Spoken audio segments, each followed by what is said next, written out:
stuff with Comicsgate and Ripaverse, which is really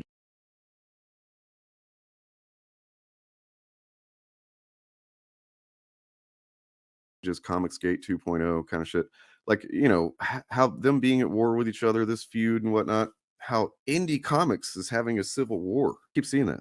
Indie comics is tearing itself apart. And that just like, wow, man, that fucking throws me for a loop every time I see something like that, because I said it before. Comicsgate, Ripaverse, all those people could be Thanos snapped from existence tomorrow. Indie comics wouldn't even notice, except that they, you know, maybe their timelines in social media would be a little bit less hostile. That's it. I am Gary Nerderotic, and I used to sell methamphetamine to kids, but now I sell false narratives based on bigotry, funded by sinister dark money, all by using nerdy things like Marvel and Star Wars. Honestly, the meth was probably overall less harmful to society. I wish I could quit. Or just die. I eat farts yummy. I would like to ask a question. Why do you want me to call you a Kit Kat? You're clearly not a Kit Kat or this Zimzer, Bimber, Ginger, Genghis Khan. You're clearly not. So why? I think for the most part, if they were hit with sodium pentanol and they had to give a correct answer, an honest answer, a lot of it would be 99.9% of the time, I'm seeking attention. I am the internal monologue of Az, aka heel versus baby face, aka the silverback. I am the fat one. But I'm also the dumb one in the fandom menace. It is curious that I never use any part of my real name online. But also I can't even decide which fake name to stick with. Yet here I am, being a right prick about someone's nickname in a video, desperately trying to hide the fact that I don't have a personality. What a fucking useless sack of shit I am.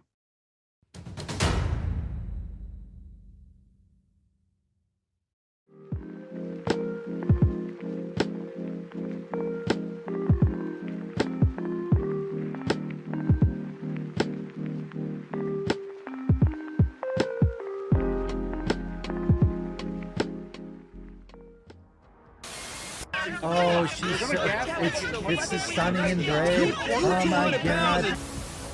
Welcome to every video we make. We use one little thing and then we build the narrative out of it.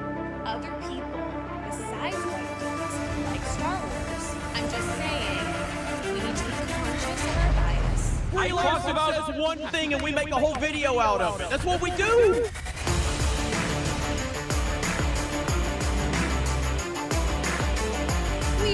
Weird. You are the real superhero. Well, I'm built like a goddamn brick.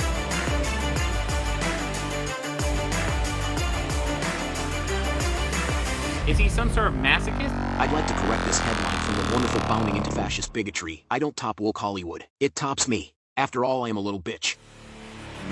How do you do, fellow kids?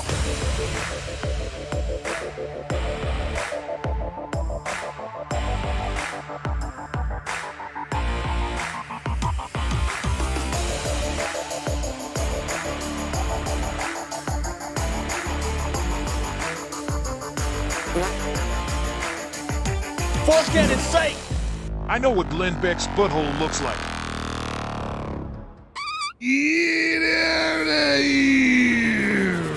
And the same goes with Miles Morales. He is indeed, again, Miles Morales. He's also a Spider-Man. I really dislike the fake geek thing and the poser nerd thing. That's not what we're about. Like, I don't get offended by shit. Every fucking conceivable opportunity so you can quarantine. Hi everyone. I'm sad. I'm depressed. I'm on antidepressants up the wazoo, literally. I can't get off Tatum ass, bro. Social media, I think it's reality. I'm cripplingly lonely, and I'm desperate for attention. And so I put in my bio a shitload of flags and gained other people's opinions as my own and call myself as from heel versus babyface. Yeah. What a fucking useless sack of shit I am.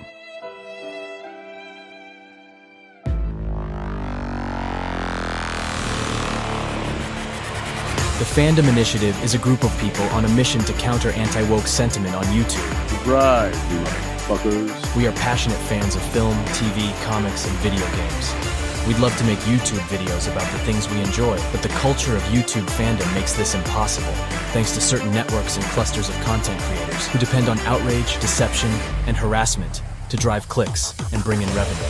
The YouTube algorithm pushes harmful content to fans who are at risk of indoctrination by consuming repetitive right-wing rage bait videos. Damn, dude. Yes. Bingo! Some people would like to think that like you can be like 100% objective when watching something. Like remove your bias and just critique it like the truth. You can't. So like, what is fucking bringing all these guys together other than like, I'm mad at fucking Brie Larson? What? If I can't be a misogynist to you, I don't know what to do with you. I oftentimes get called a shill. Fuck it, man. Can't be worried about that shit. But here's the thing. My picture is not on the wall in the lobby of Marvel Studios. More and more people are fed up with that toxic content and culture. Honestly, it makes this sound really cool. Hell yeah. Yeah. Whoa! What's that? Oh, that's a shit. Why don't you go and subscribe to it? I dare you. I fucking dare you. Got it. Get it. Got it. Good.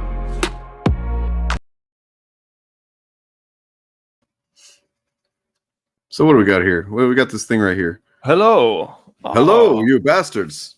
It is my favorite comic seller. Yeah. I He looks kind of completely different. Back in was this 2009? He was 39 years old then. I mean, you'd assume he'd look different. Well, I mean, look, I don't think that I'm going to look a whole lot different. You know, whenever like I've basically looked the same since I was about 16. So. Yeah, well, I mean, I don't think it's someone changing over 15 years from 39 to 54. Well, I mean, yeah, I guess he hasn't changed that much. Well, let's read what he said here and see. So this is an interview with Wired magazine. They're talking to comic book employees and owners, I guess. Right. He says on fans, he says they aren't very rounded people. There's this fringe hardcore fanboy, but I sell to lawyers, meter maids, doctors, artists, and there's a growing female audience. We have a new generation taking over. It's not crabby old fat dudes with ponytails telling you not to touch the books. We want you to read it before you buy it. I equate comic book stores now to what record stores were in the early 80s. You know what? That's pretty. I mean, you know, it's just kind of like it seems like he's lost some ability to analyze with any kind of nuance since then, maybe. Yeah, I mean, it definitely seems like he's changed a lot. Yeah, and just in terms of his mindset. And honestly, like that photo freaks me out because he kind of reminds me of my oldest brother. Like it's kind of fucking weird. Like the kind of black button-up shirt and like the hair, you know, how short the hair is, the beard, the glasses. It's like that's how my brother's fucking style is. And it's freaking me out. Am I related to Gary? Oh my god, am I related to Gary? You might be. Oh, that would be a fucking plot twist. Yeah, imagine that. All right, Dane is conspiring with the villain. Well, I mean, if I was, then look, I guess I'm conspiring with InfoWars because you know, you weren't here last week, so you didn't really hear much about it or anything. No, I did not. We did some digging. I mean, it didn't take much. It doesn't seem like they tried too hard, but they probably realized with their audience they don't have to try too hard to hide these types of associations because their audience is like completely incurious and doesn't, you know, check on anything. Yeah. Short story is that I came across a channel that something struck me that like I'd seen something from it before. It was a thumbnail and it was like specific design, and I remembered what it was from finally, and it was like on Twitter. From like August 2022, and it was a tweet from Chrissy Mayer where she said, "My friends in you know, on Friday Night Tights friends or whatever," and she tagged like all the chuds, all of them, you know, the ones that are typically on the show, EFAP, fucking everybody, and they're going to be involved in this documentary with InfoWars about the nerds fighting the war on woke or whatever, and you know, and I remember seeing it then and thinking like, you know, it reminded me of like how we were, you know, Brad Fay reached out to us for his documentary, and I was like, oh, they got interviewed by, you know, InfoWars for some stupid InfoWars documentary. That's stupid. Yeah. And it seems like it was more than that. like it seems like they kind of have to some degree, you know, at least an arrangement, if not like a working hand in glove kind of thing. And Yeah. it all took off like right after the second time that Alex Jones was on Friday Night Tights, which was their 200th episode, and that was in June of 2022 or July. Yeah, that was a while ago. And within days, there's like this Nerd Wars channel pops up, as well as the dude that runs that channel's other fucking channel, his personal, I guess, channel. But then you can find him. His name is Irwin. That's the only name you can find about him. You can find him having uploaded that quote unquote documentary, which is really just a bunch of clips of their content. Hold on one second. Gordy's scratching at the damn door. You say hi to the people, Turf. I'll say hello to the people. Hello, people. How is everyone? Everyone, let me know what you're looking forward to in March. Right? I know February's not over yet, but what are you looking forward to March? It can be a movie, a TV show, comic, a book, life event, new job, maybe, a video game, a sports match you're looking forward to, a new hobby you're starting, just anything in March. What's going on with you? Yeah. Hey there. Yeah. Hello. I'm excited for X-Men 97. Don't know what that is though, but okay, guys. I think Dane might. For a moment, I was thinking, oh shit, me and Turf get to talk about how excited we are for X-Men 97. And then it fucking hit me that Turf is like 7 years old. Exactly. And he has no idea why he should be excited about this shit. Like exactly. So what we're gonna do here in a minute, this is kind of impromptu thing, but it seems fun. I'll tell them what it was like to be a young person in the 90s on a Saturday morning, and then we can hear what it's like to be a young person, whatever dimension he's in on a Saturday morning. If Saturdays even exist there, who knows? Yeah. Look forward to that. We'll be coming up after the break. Yeah, I'm looking forward to that too, man, for sure. The first one was fucking great. I even liked the ending. I was fine with it. I kind of expected it to end on it's just a 2-part thing. You kind of expect it to not be satisfying, right? But a lot of people were like, that's not an ending for a movie. It's like, well, no, not really. It's a 2-parter. Oh yeah, I mean they get like what? You get 17 holidays every year, so I guess you get 3 Saturdays a week. That makes sense. Yeah, we actually lost a holiday last year, so it's 16 now. Sucks, man. We're so oppressed over there.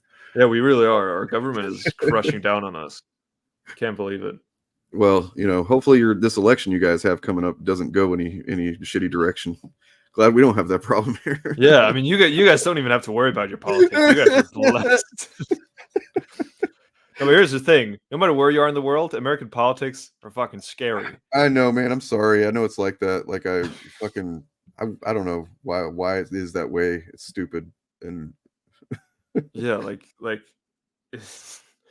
I mean, it doesn't mean more for like I was about to say like American like who's the president almost like affects Denmark as well as a lot of other countries around the world more than our own elections, but it's not quite that much. But it's still like American.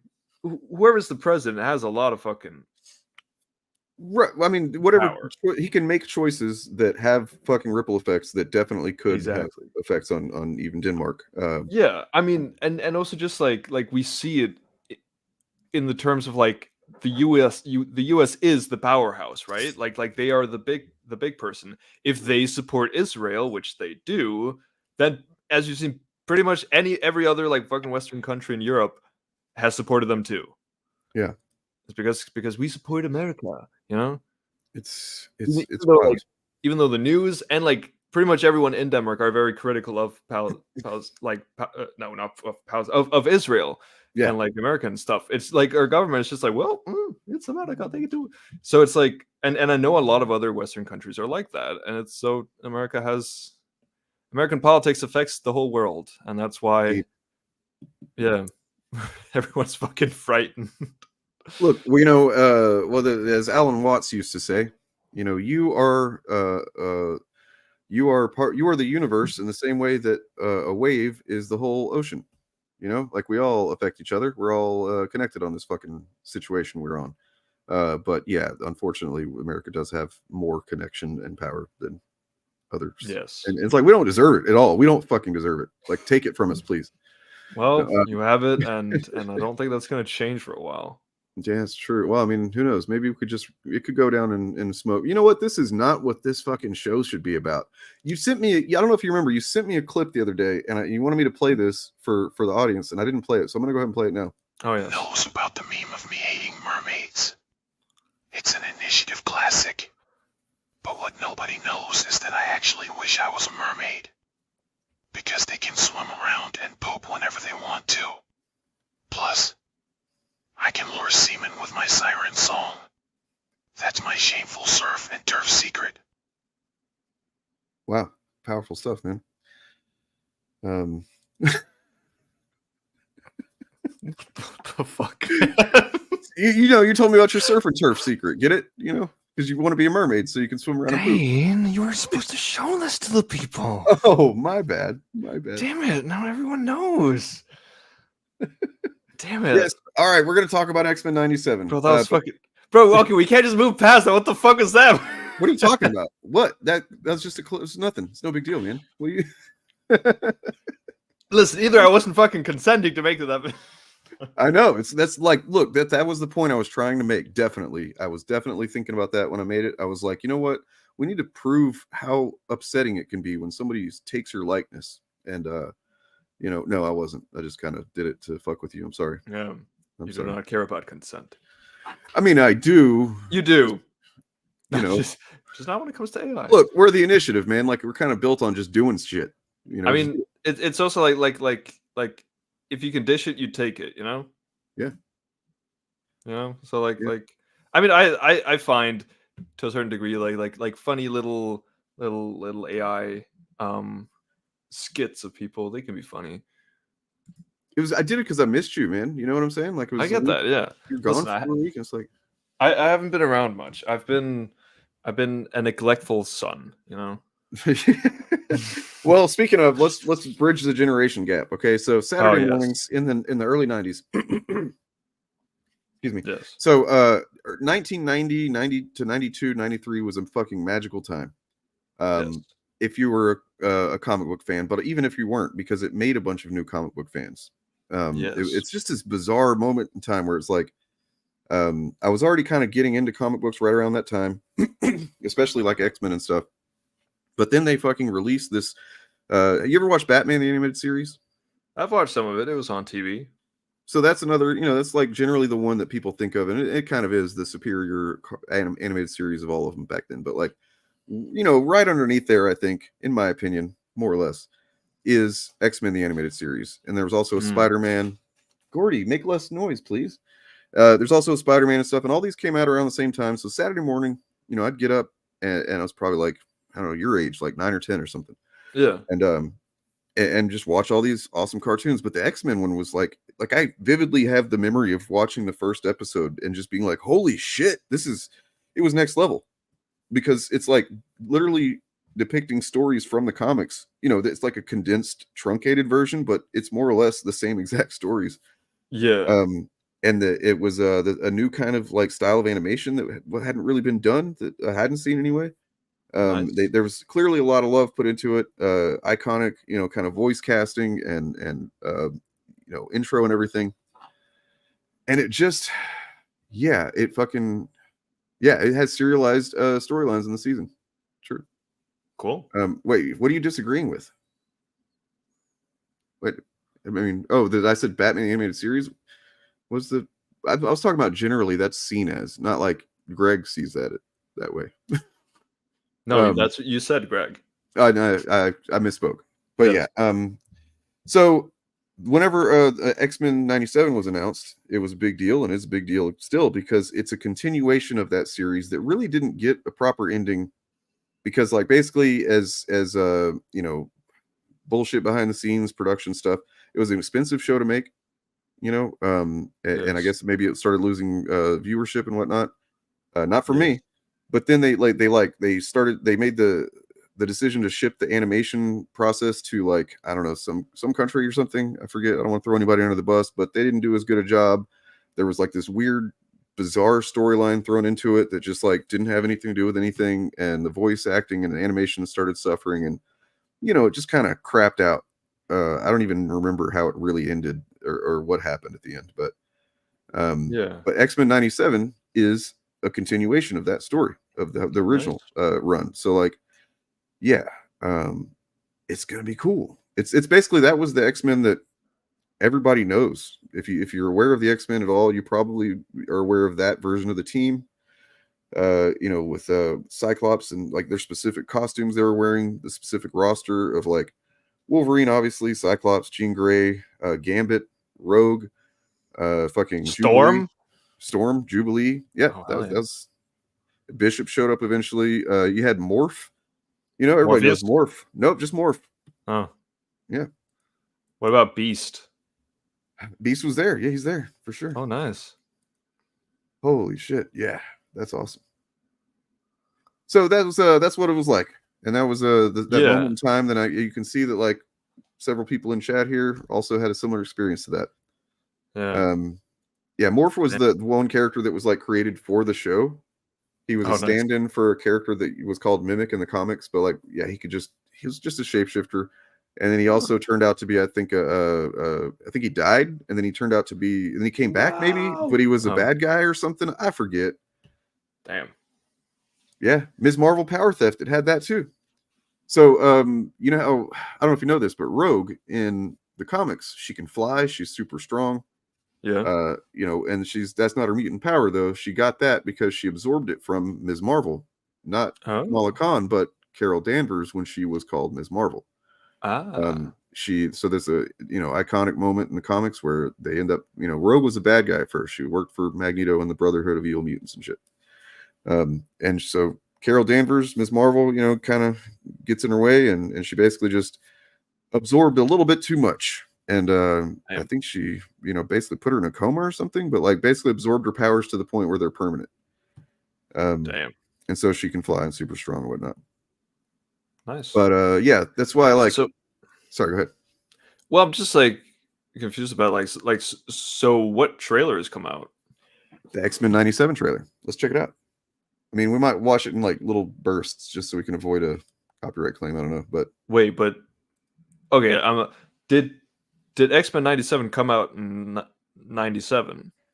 No, I think it's is this like a new like continuation of it? Yes, it's a continuation of that same exact. That's what. Yeah, so it's like. So I was confused. I thought it was like the first X-Men series came out in the 90s, and then like later in the 90s they came out with X-Men 97, and then now maybe like a remake of it.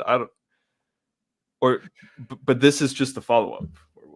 Yeah, this is following up on the story because it was a serialized story. So like that was kind of one of the main draws of it was like actually, you know, not episodic and shit. And like it's the season that was supposed to happen and didn't. I mean, they've done a similar thing in the comics, but they haven't picking it up where they left off. Yes, thank you. I'm sorry I didn't explain that well. Yeah, Avi Arad was involved with all things Marvel up until, you know, I mean, I think his name is still on Sony shit. You know, like that awesome Madam Web movie that's out right now. It's got 15%. I wanted to talk about that later. Remind me, because like the writers of that movie, I don't know, man. We'll get there, but yeah. So first, I wanted to show you just a taste of what the original show was like. So I've got a couple of like brief clips here, like compilations of clips. So this is every bub that Wolverine says in the original X-Men animated series. The X-Men do, bub. Bub. Okay, bub. Drop it, bub. Bub. Thanks for the lift, bub. The only place you're going is down, bub. Bub. Bub. I feel the way I feel, bub. I don't know who you are, bub. Bub. Bub. Watch it, bub. Hey, it's a big island, bub. How are you old war? Something I can do for you, bub? Sorry, pal. So there's some bubs. Why did you say bub? Huh? He always says bub.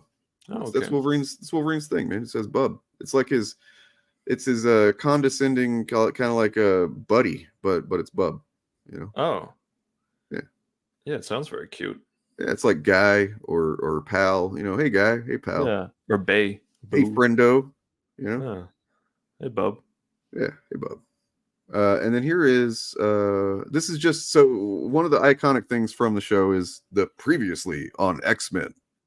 Yes. So here you go. On X-Men.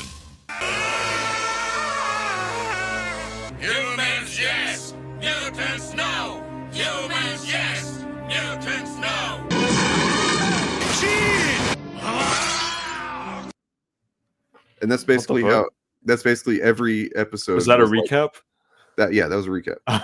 That's amazing. But it's the upload is called previously on every episode, and more or less it's true that like essentially that series of events in some way, shape, or form happened in every episode. Yeah. Where Jeez. Professor X would use Cerebro, and something would happen, and he would get like an overload of psychic energy, and he'd go ah, and then Jean would get hurt, and then Scott would be like Jean. And then fucking Wolverine would get upset and he'd go, rawr! Nice. Yeah, I mean, it was still a cartoon, a kid's cartoon. It was, better quality, but you know what I'm saying. So yeah, some like kids animated cartoons just like rise above and like are enjoyed also by adults because they have more to say. Oh, and I wanted to show you this other thing, Avatar, just so you know what it is. Because it's actually the thumbnail of one of the streams. These are called oops, whoopsie doo. Let me get that screen share back up here. These are called VHS tapes. And what those was so do you know what DVDs I were? think I read about those from like the 1600s, right? Yeah, something 17, yeah. No, yeah, dude, this shit was such a big deal that like Pizza Hut would they had like some kind of thing where through my school where you could get if you did like a certain amount of reading, you could get a free little personal pan pizza, but you could also get like I don't remember if it was money off of or tickets to get a tape that had like 1 or 2 X-Men animated series episodes on it. Oh damn, this shit was everywhere. But yeah, that's cool. I remember VHS. Do you? Yes. Wow. I had VHS. Oh my god. That's crazy. Even as a 7-year-old. Okay. Wow. All right, so here we go. This is it. Continuation. All right. Watch the series finale of X-Men next Saturday morning. Check your local listings. I'm grateful to have the chance to say goodbye. I am proud of you all, my X-Men. Fate lies in our hands. Damn, he dies. Apparently he does, and this is how they started off, I guess. But like, yeah, no, very over dramatic, like melodramatic as fuck. But like, that's part of the appeal of it, right? Yeah. Wait, where are you seeing Krakoa nods? What are you talking about? Wait, what do you mean? Just get back with me on that. Now.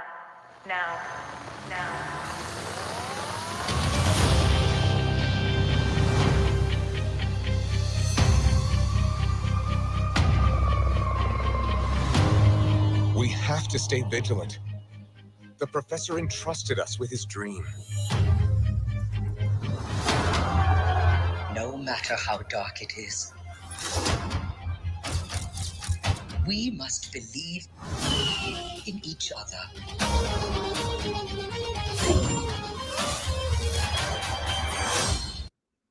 Okay, I like the style of it. I just peed a little, and I've already seen it. Like, just a little Wolverine with his little. The mutant synergy, yes. Fingers. To me, my X-Men is literally from X-Men #1 in 1964 or whatever.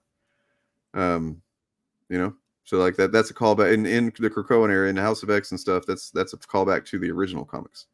But yeah, there is a mutant power synergy thing that happens. It's like, oh my god. We get this done by working together as a team. Jeez, Bub, keep buzzing in my ear.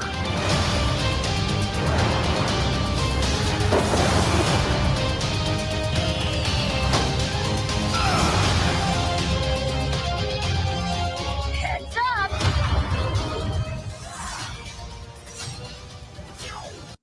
That right there, holy shit, man. Ugh. I can definitely imagine how, like, if you've grown up with the show and you really like this, yeah, that like seeing this, because it is hype. It's hype, and man. like, I mean, I can only imagine not having grown up with this stuff, but I would still think it's pretty fucking rad. I think I'll probably check it out. You should. Yeah, Damn well should. To me, my X-Men.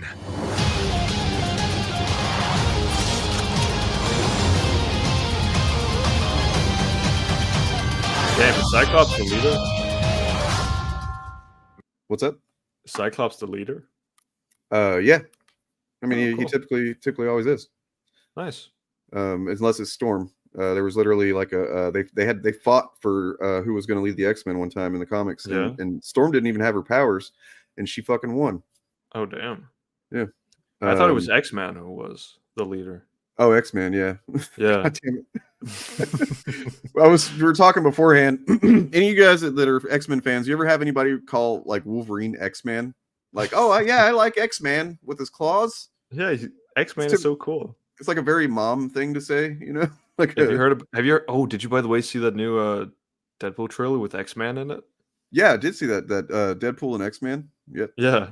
That's gonna be awesome. Man, there's so much good shit coming out. It's like, and everybody's still cranking out their fucking MCU is dead takes, and it's like, man, I said yesterday on stream that I actually am glad that so many people are shitting on it and hating saying, oh, it's done, it's whatever now, because honestly, Marvel in general, but especially Marvel Studios, is kind of just known for like their history is, you know, they came up against odds, right? Yeah. And so that tells me like we're just right around the corner from them fucking sailing seas again. I don't know. Yeah.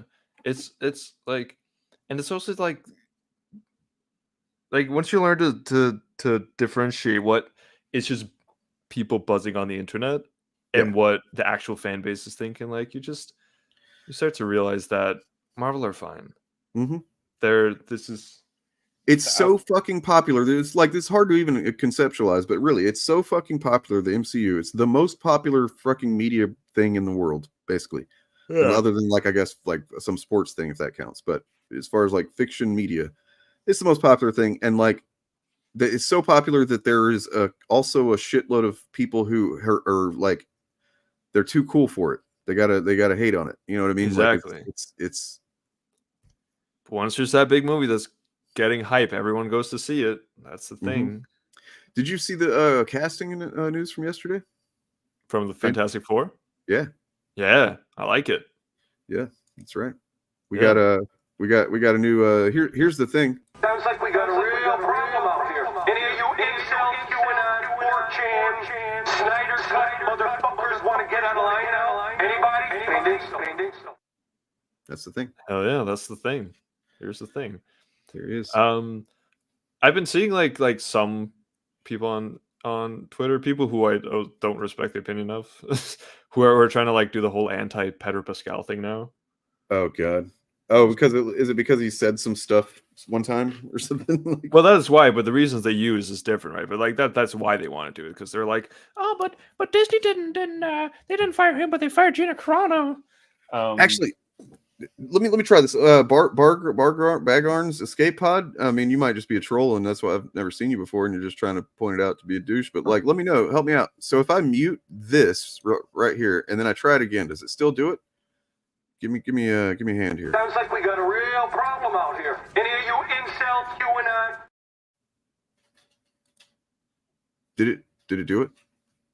Anybody? What? Well, because the drops echo whenever I have the screen share function. Oh, I didn't hear it. Well, we can't hear it on our end. Now there's no echoes. Thank you, Bagarn's escape pod. I appreciate that. Oh, nice. Cool. So now I know how to make sure before I drop, I gotta mute the screen share function. Weird. Oh, so nice. You'd think StreamYard would fucking do something about that problem. I wish. Cool.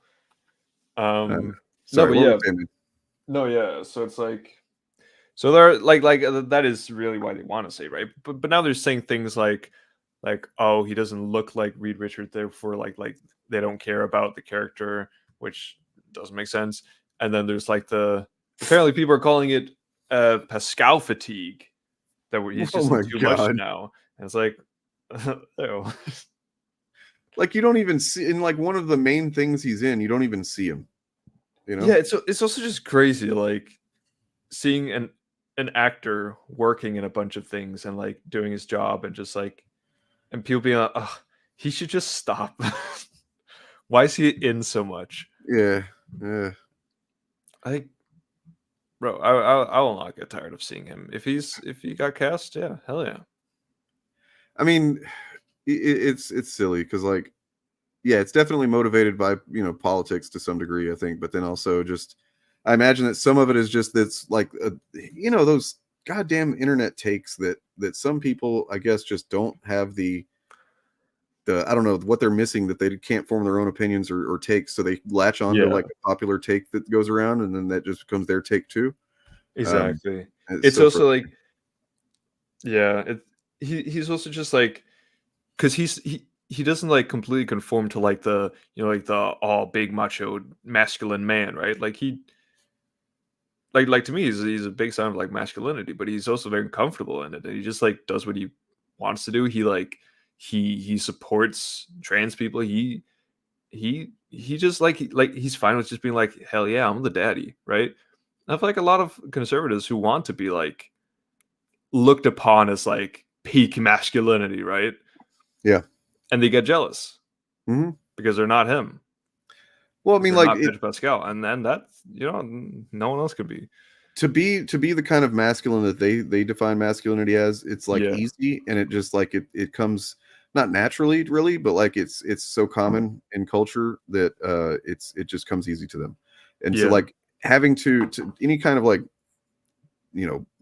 more, I guess, I don't want to say enlightened, that's kind of fucking, silly, but some type better type of of being masculine, right? Of like expressing your feelings and being confident in that, not feeling, like basically anytime I see these chuds that are like a woman is in something and they're like, oh, it's MCU or whatever, it's Yeah. like that to me is like the opposite of masculinity. That's telling me that you're like so insecure that Exactly. a woman's presence makes you fucking like, ah!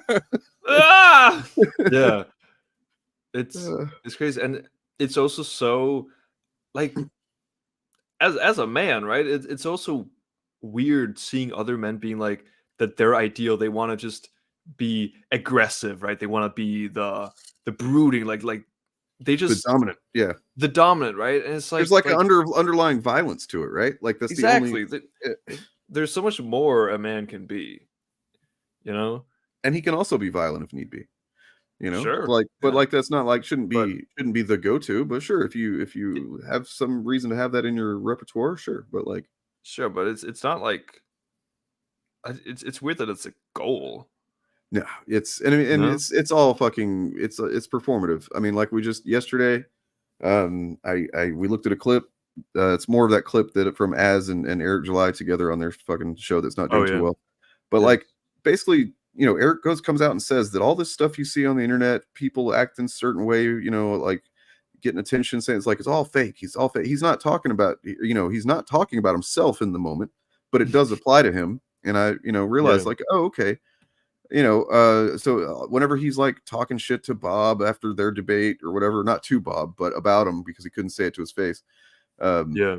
That's all performative. He's not really a tough guy. He's not really gonna, fight anybody and stuff like that. He's just personality on the internet. And Exactly. it's performative, but at least he on some level knows it. Yeah. Um I don't even think it's about just like self-defense, right? Like it's also just like wanting to dominate people when you have nothing going for you, you know? Sure, yeah. Like the kind of men who think that the ideal is to just be respected without gaining respect, you know? It's about gaining that, like being able to stand on that pillar, being higher than everyone else without deserving it. They want things. They want to be given special treatment.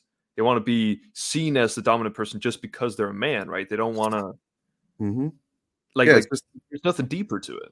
you start off with a position of like you respect me for the being a man, and that's like that, anything less is I don't know, it's Exactly. really And fucked once us you up. have that mindset, you don't have to like work on yourself. You don't need to do anything to gain that respect, right?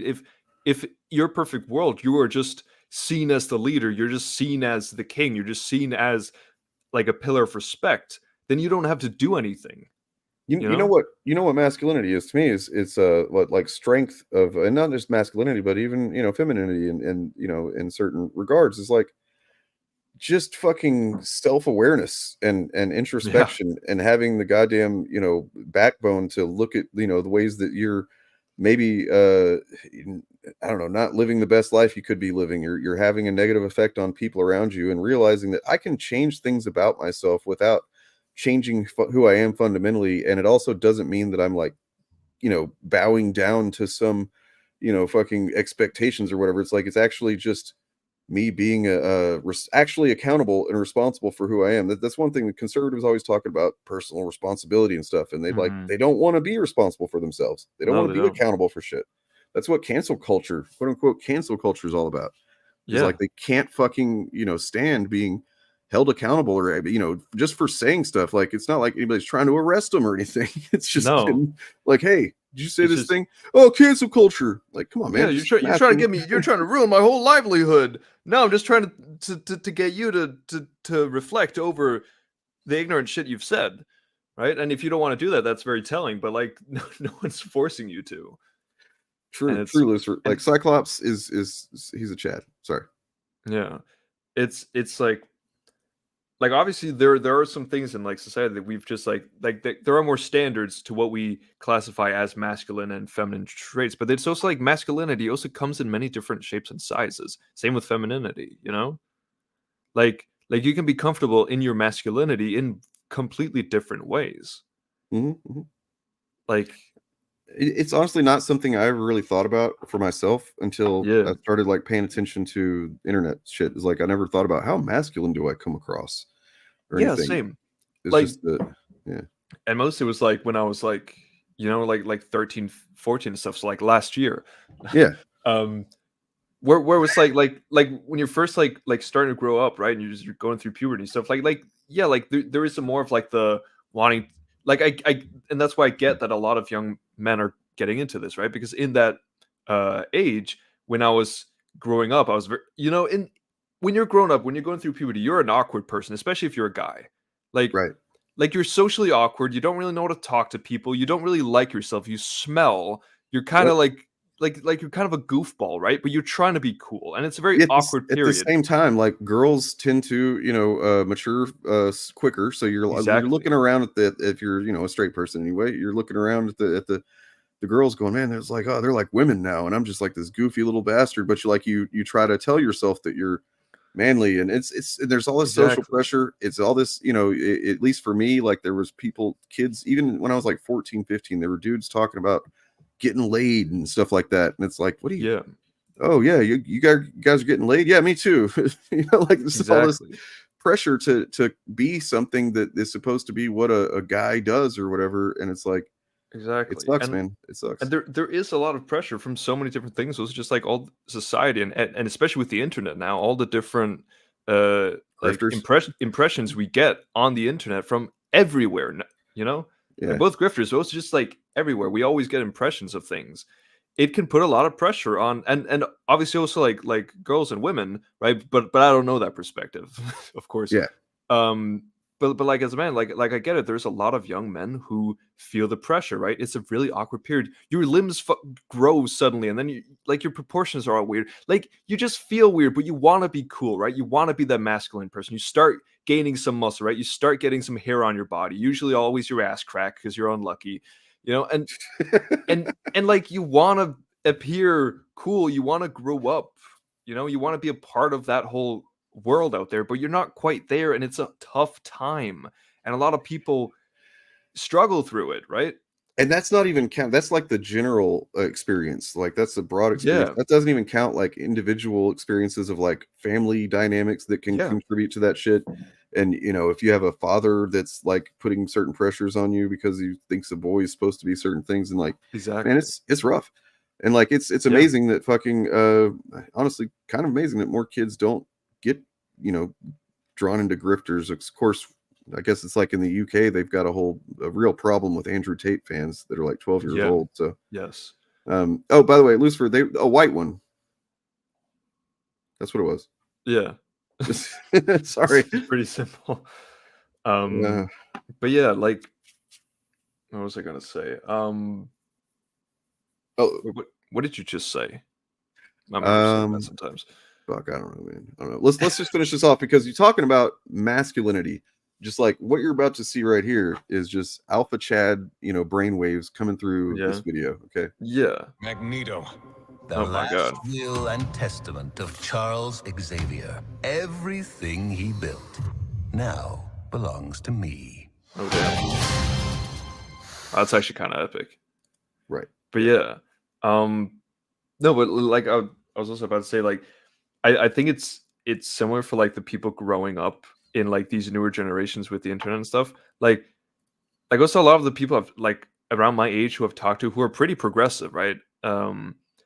Almost every other guy I've talked to has had some period, whether only a week or a couple of days or like even like months and stuff, where they've been into a little bit of that, like whether it was Ben Shapiro and Jordan Peterson, right? Or whether it was some like some of these like geeks and gamers and stuff, or whether probably now it's Andrew Tate. I think it's a very common thing for a lot of guys who feel a little bit awkward, right? To want to find some kind of validation online. And there are some certain spaces that give them that validation, right? Who tell them, oh, it's not your fault, right? Or it's not has nothing to do with you, right? It's other people, right? It's society. You need to do something about it. And to an extent, there are certain like societal things that that create issues for boys, right? And also like it isn't their fault.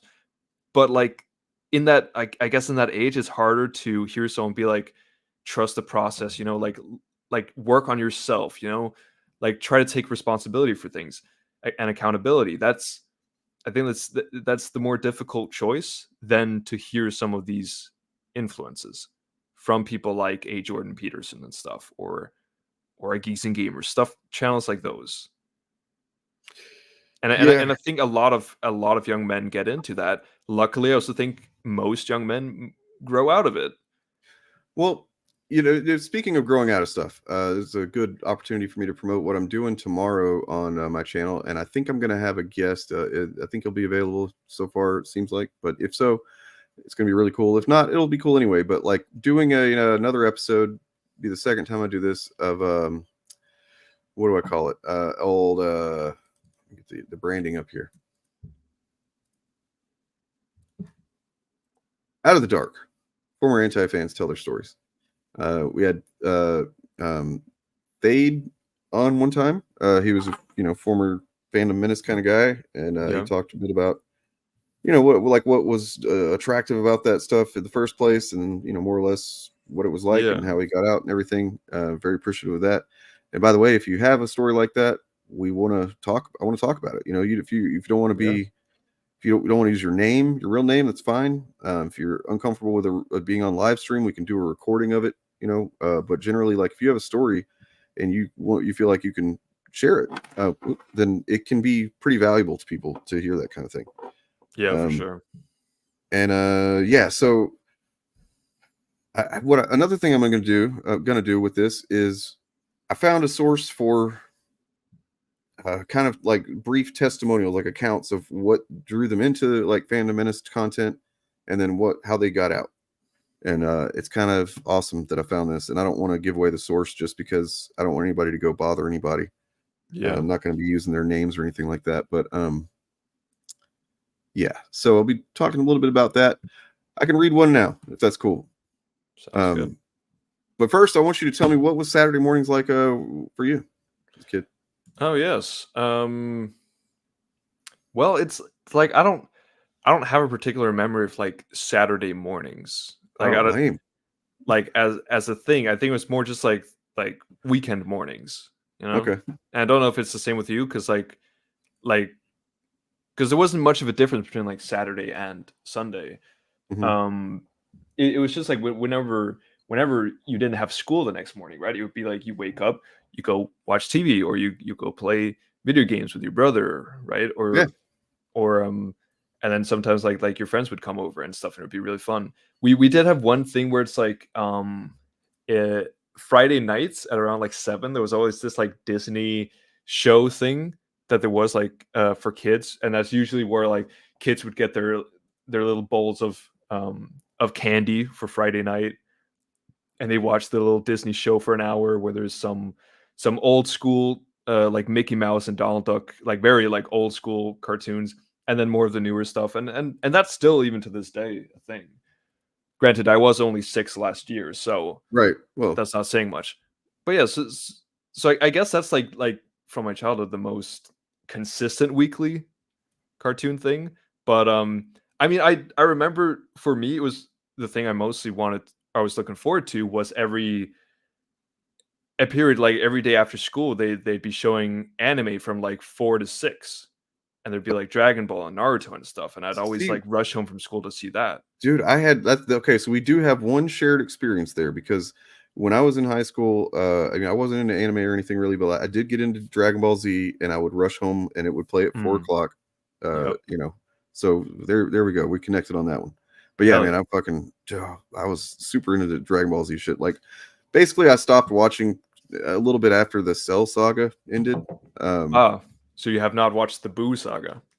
I've seen some of it. It's just, you know, after you have a villain like Cell, like then you get Boo. It's like, I don't know, man. It's kind of lame. I mean, Boo was probably, when I was younger, he was my favorite, just because he was insane and I was a little crackhead. But growing older, I'm like now that I want a little bit more substance from my villains, I'm like, yeah, there are better villains in Dragon Ball than fucking Cell Boo. was so fucking rad because he's like he literally drains the fucking life from these, you know, and then gets stronger. Oh my god. And then he has so much fucking pride, and that pride is so fucking fragile. Yep. And like the one of the greatest moments of like TV experience for me ever was when, you know, spoiler alert, Gohan fucking beat his ass. Turning Super Saiyan 2. I remember on our crusty ass, like my dad's crusty ass computer when we lived in Ghana when I was like younger, and I'd go onto that, and the internet there was horrible, and I'd be loading a video for like 2 hours that was only like 3 minutes, and it was like an AMV, like an anime music video with Linkin Park Numb to like the Gohan versus Cell fight, and I watched that on repeat. Yeah, that was incredible. Hell yeah. Well, I mean, look, to be fair, I wasn't watching it as it was airing the Frieza saga. So like, I imagine I would have liked Frieza a lot more if I'd have watched it like as it like that. I know that's a big part of why I was so into Cell as it was kind of airing, I was watching it. Yeah. So I mean, I did go back and watch the Frieza stuff, but it was like, he's all right, but Cell. I mean, Frieza. I mean, Cell. He has the whole like pride, and he's like making a tournament, right? He wants to be the best fighter. Frieza's racist. That's kind of fucked up. Frieza calls the monkeys, man. Yeah, wow. He blew up a planet of people because he didn't like their race. Yeah, that's crazy. It's kind of cringe thing to do. Yeah. Okay, so, but I mean, honestly, like the new X-Men things looks interesting. Do you think I'd be able to just like watch it from there? Yes. Okay, cool. Because I don't believe that they are making it so that you have to have watched the original. Like they have to be. It's definitely a kind of like a reset point that will make sense. So it'll make sense if you've seen the previous stuff, but also a good starting point for new people. Yeah, yeah. I might just watch a quick like recap. One thing I thought about doing though, by the way, like, and maybe I'll still do this. It's something I thought about doing for like Patreon people or whatever, is just hanging out on weekends, like on a Saturday night or whatever, and watching some episodes of the X-Men the animated series. You know, like a Discord or some shit. Yeah. So if anybody's interested in something like that, let me know. Might do that. Might try that out this weekend or something. That'd be cool. So yeah, here's a.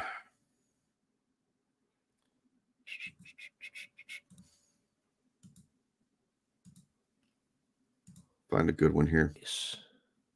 So it's interesting, this source that I found, like reading the different reasons why people kind of snapped out of what they're, you know, being into that content and that kind of that realm of shit. Yeah, a lot of people seem to have been snapping out of it since COVID, which, you know, that makes sense to a degree because the content has not been doing as well in general since makes then. sense. People are getting out. Yeah, like basically COVID, you know, and one person even says this here, that like COVID caused a lot of people to just really examine the world we live in a little bit more, instead of just taking everything for granted. And let's see. Hell yeah. So yeah, here's one. I think for a lot of folks, it was once the fandom menace went from critiques of Star Wars with right-wing dog whistles to more openly bringing up alt-right talking points. Mm. 2020 was probably the big turning point on that front, since the sequel trilogy was over and people continuing to harp on it were looking more and more obsessed. Plus, of course, 2020 just generally made people a lot more aware of right-wing radicalization pipelines. Yes. Yeah, true. Cool. So this person here says, for me, I was in secondary school when a lot of this anti-SJW sentiment was happening online, and some of the people I was friends with were very impressionable and got suckered into that rhetoric. I was also convinced by it for a while, although this was before the sequel trilogy had become really controversial. SJW was tossed around as much as woke was. Hell, I was even watching Jordan Peterson videos until I found out he supported mandatory conception. I don't even know. I mean, I know what that means, I guess, but like, oh god. What got me out of that situation? What got me out of that situation was simply passing secondary school, cutting contact with that group of people, and being friends with people in A level that weren't assholes. That and my parents are left wing, longtime NHS workers, so the politics have been have more influence on me than some dumbass teens I knew when I was also a dumbass teen. Then there's another, like, the reasons are kind of broad. Like this next guy's is like, I stopped drinking as much. That's basically what he sobered up and realized, oh, this content is fucking garbage. Yeah, you know, Jesus. I'd get home pissed drunk and be influenced by that shit. Stopped drinking as much, was able to see how stupid it was. Some friends helped by pointing out flaws in my drunk ass arguments. Damn. Hell yeah. That's pretty cool. Kudos to him. So yeah, we'll be looking at some more of those tomorrow, as well as hopefully, I don't want to announce the name or anything until I know for sure, but if my guest is going to be available tomorrow, then that's going to be fucking awesome. Hell yeah. He's got some insights for sure. I hope they will be. So here is a funny thing. Oh, please do tell. Comments got disabled after people started calculating Luke and Rey's training on this. So, trained in the Jedi Arts for 800 years. I was trained for more than a decade by Obi-Wan. I was trained and taught by Obi-Wan, and Yoda. Wait, you guys trained? And so, yeah, apparently they disabled the comments once people started actually, looking at how much time Luke spent training versus Rey. Yeah. And now, granted, Rey did seem to be focused more on, like the meditation and the inner aspect of Jedi, but she was already fucking pretty good with the physical shit. Like Luke didn't know how to fight. No, that's that's always bugged me, right? Like people assuming that they're on the same level, which is just not the case, right? Luke like grew up on a farm with two loving parent figures who like he'd never been in a fight, right? Like he was training to be a pilot, sure, but he didn't have to fend for himself and survive in the same way that Rey did, who grew up on another desert planet in a harsh environment without any parents, without any love. Probably like if we're going into the darker parts of Star Wars, there's probably a lot of people who want to take advantage of a little girl and just her in general in while growing up and stuff. She's probably had to fend for herself, as we see with some of the fucking bandits she beats up in the beginning of Force Awakens. Like it's almost a daily you got to think it's probably almost a daily occurrence for her growing up that she's got to fight for her fucking life. Yeah, exactly. Against big dudes and whatnot. Yeah, we see her be very sufficient with the staff and also just like fighting in general with weapons, it seems.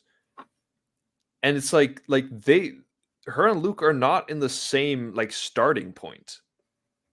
She's already miles ahead of him, if not even just like in skill, which she still is, but like if people don't want to accept that, it's like, oh, a lightsaber is different than a staff. Just like in basic things that are important to fighting, like just like fight IQ, Yep. Like, footwork, like knowing how to move in a fight. Also, just the physicality of the fight. It's different. Yes. It's like, oh, men and women, like that doesn't matter. Like the movements for fighting, the flexibility, then all those things. She starts in a much better place than Luke, and they have basically the same amount of training. Pista, like I don't think we really care about it either. We're only caring about it in the sense that we're pointing out how they prove themselves, that they don't actually engage with what's happening in the films.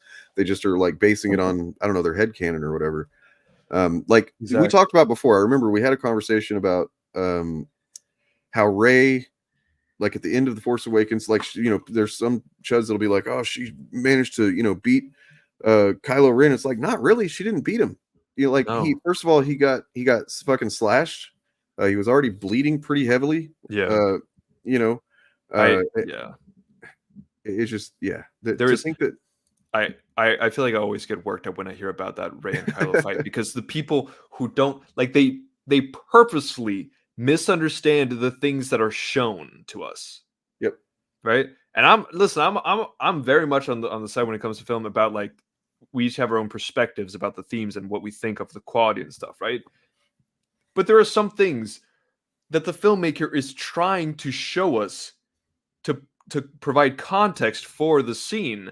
And one of those is that right before fighting Rey, Kylo gets shot by a fucking Wookiee bowcaster, which multiple times in the movie has been shown to blow up rocks and send stormtroopers flying. Yeah. Yeah. And he gets they fly right in across the fucking belly. battlefield. Yeah. And he's visibly bleeding and hurt. You see it. He's like pounding his thing. He's also psychologically fucking hurt, which actually, if you know kind of a little bit about Sith lore, that should technically help him, but it's still, he's physically fucked. But he's not a Sith Lord. True. True, he is conflicted. True. That's the whole thing, right? Like there's a difference when we look at like Darth Maul, right? Darth Maul is just a being of like he is hateful, right? When he gets cut in half, it's like, okay, yeah, like he just used the dark side to just like keep himself alive because he was so intent on killing Obi-Wan and getting his revenge, right? It's but whenever what's her name from Ahsoka Reva. gets like a little gets stabbed through the abdomen, like I can't believe there's so many videos came out about that, like this is ridiculous, this would kill her. It's like exactly, it's like fucking Darth Maul does it, but even like with Darth Maul and Kylo Ren, like those two things are different, right? Because Darth Maul in that moment, he's not conflicted. He is just fully like vengeful and hateful towards Obi-Wan, right? He wants revenge. Here in this moment, right? Kylo isn't like he's conflicted. He has mixed feelings about killing his dad. It's not just a pure like hate thing. There's like hate and love there. He feels he's supposed to, and exactly, and he doesn't really want to. Yeah, which is why he has like tears in his eyes when he's doing it and stuff, right? And he's struggling to do it. And salute Adam Driver for that, man. What a fucking good actor. Bro, Adam Driver's great in those movies. So it's like, right before fighting Rey, he has been shot by a deadly ass weapon and he's walking it off, pounding his chest and bleeding visibly, right? He's like crippled. He's also just killed his dad. He's crippled. He's in emotional turmoil right now. And then third, which people also don't seem to, he's not trying to kill Rey.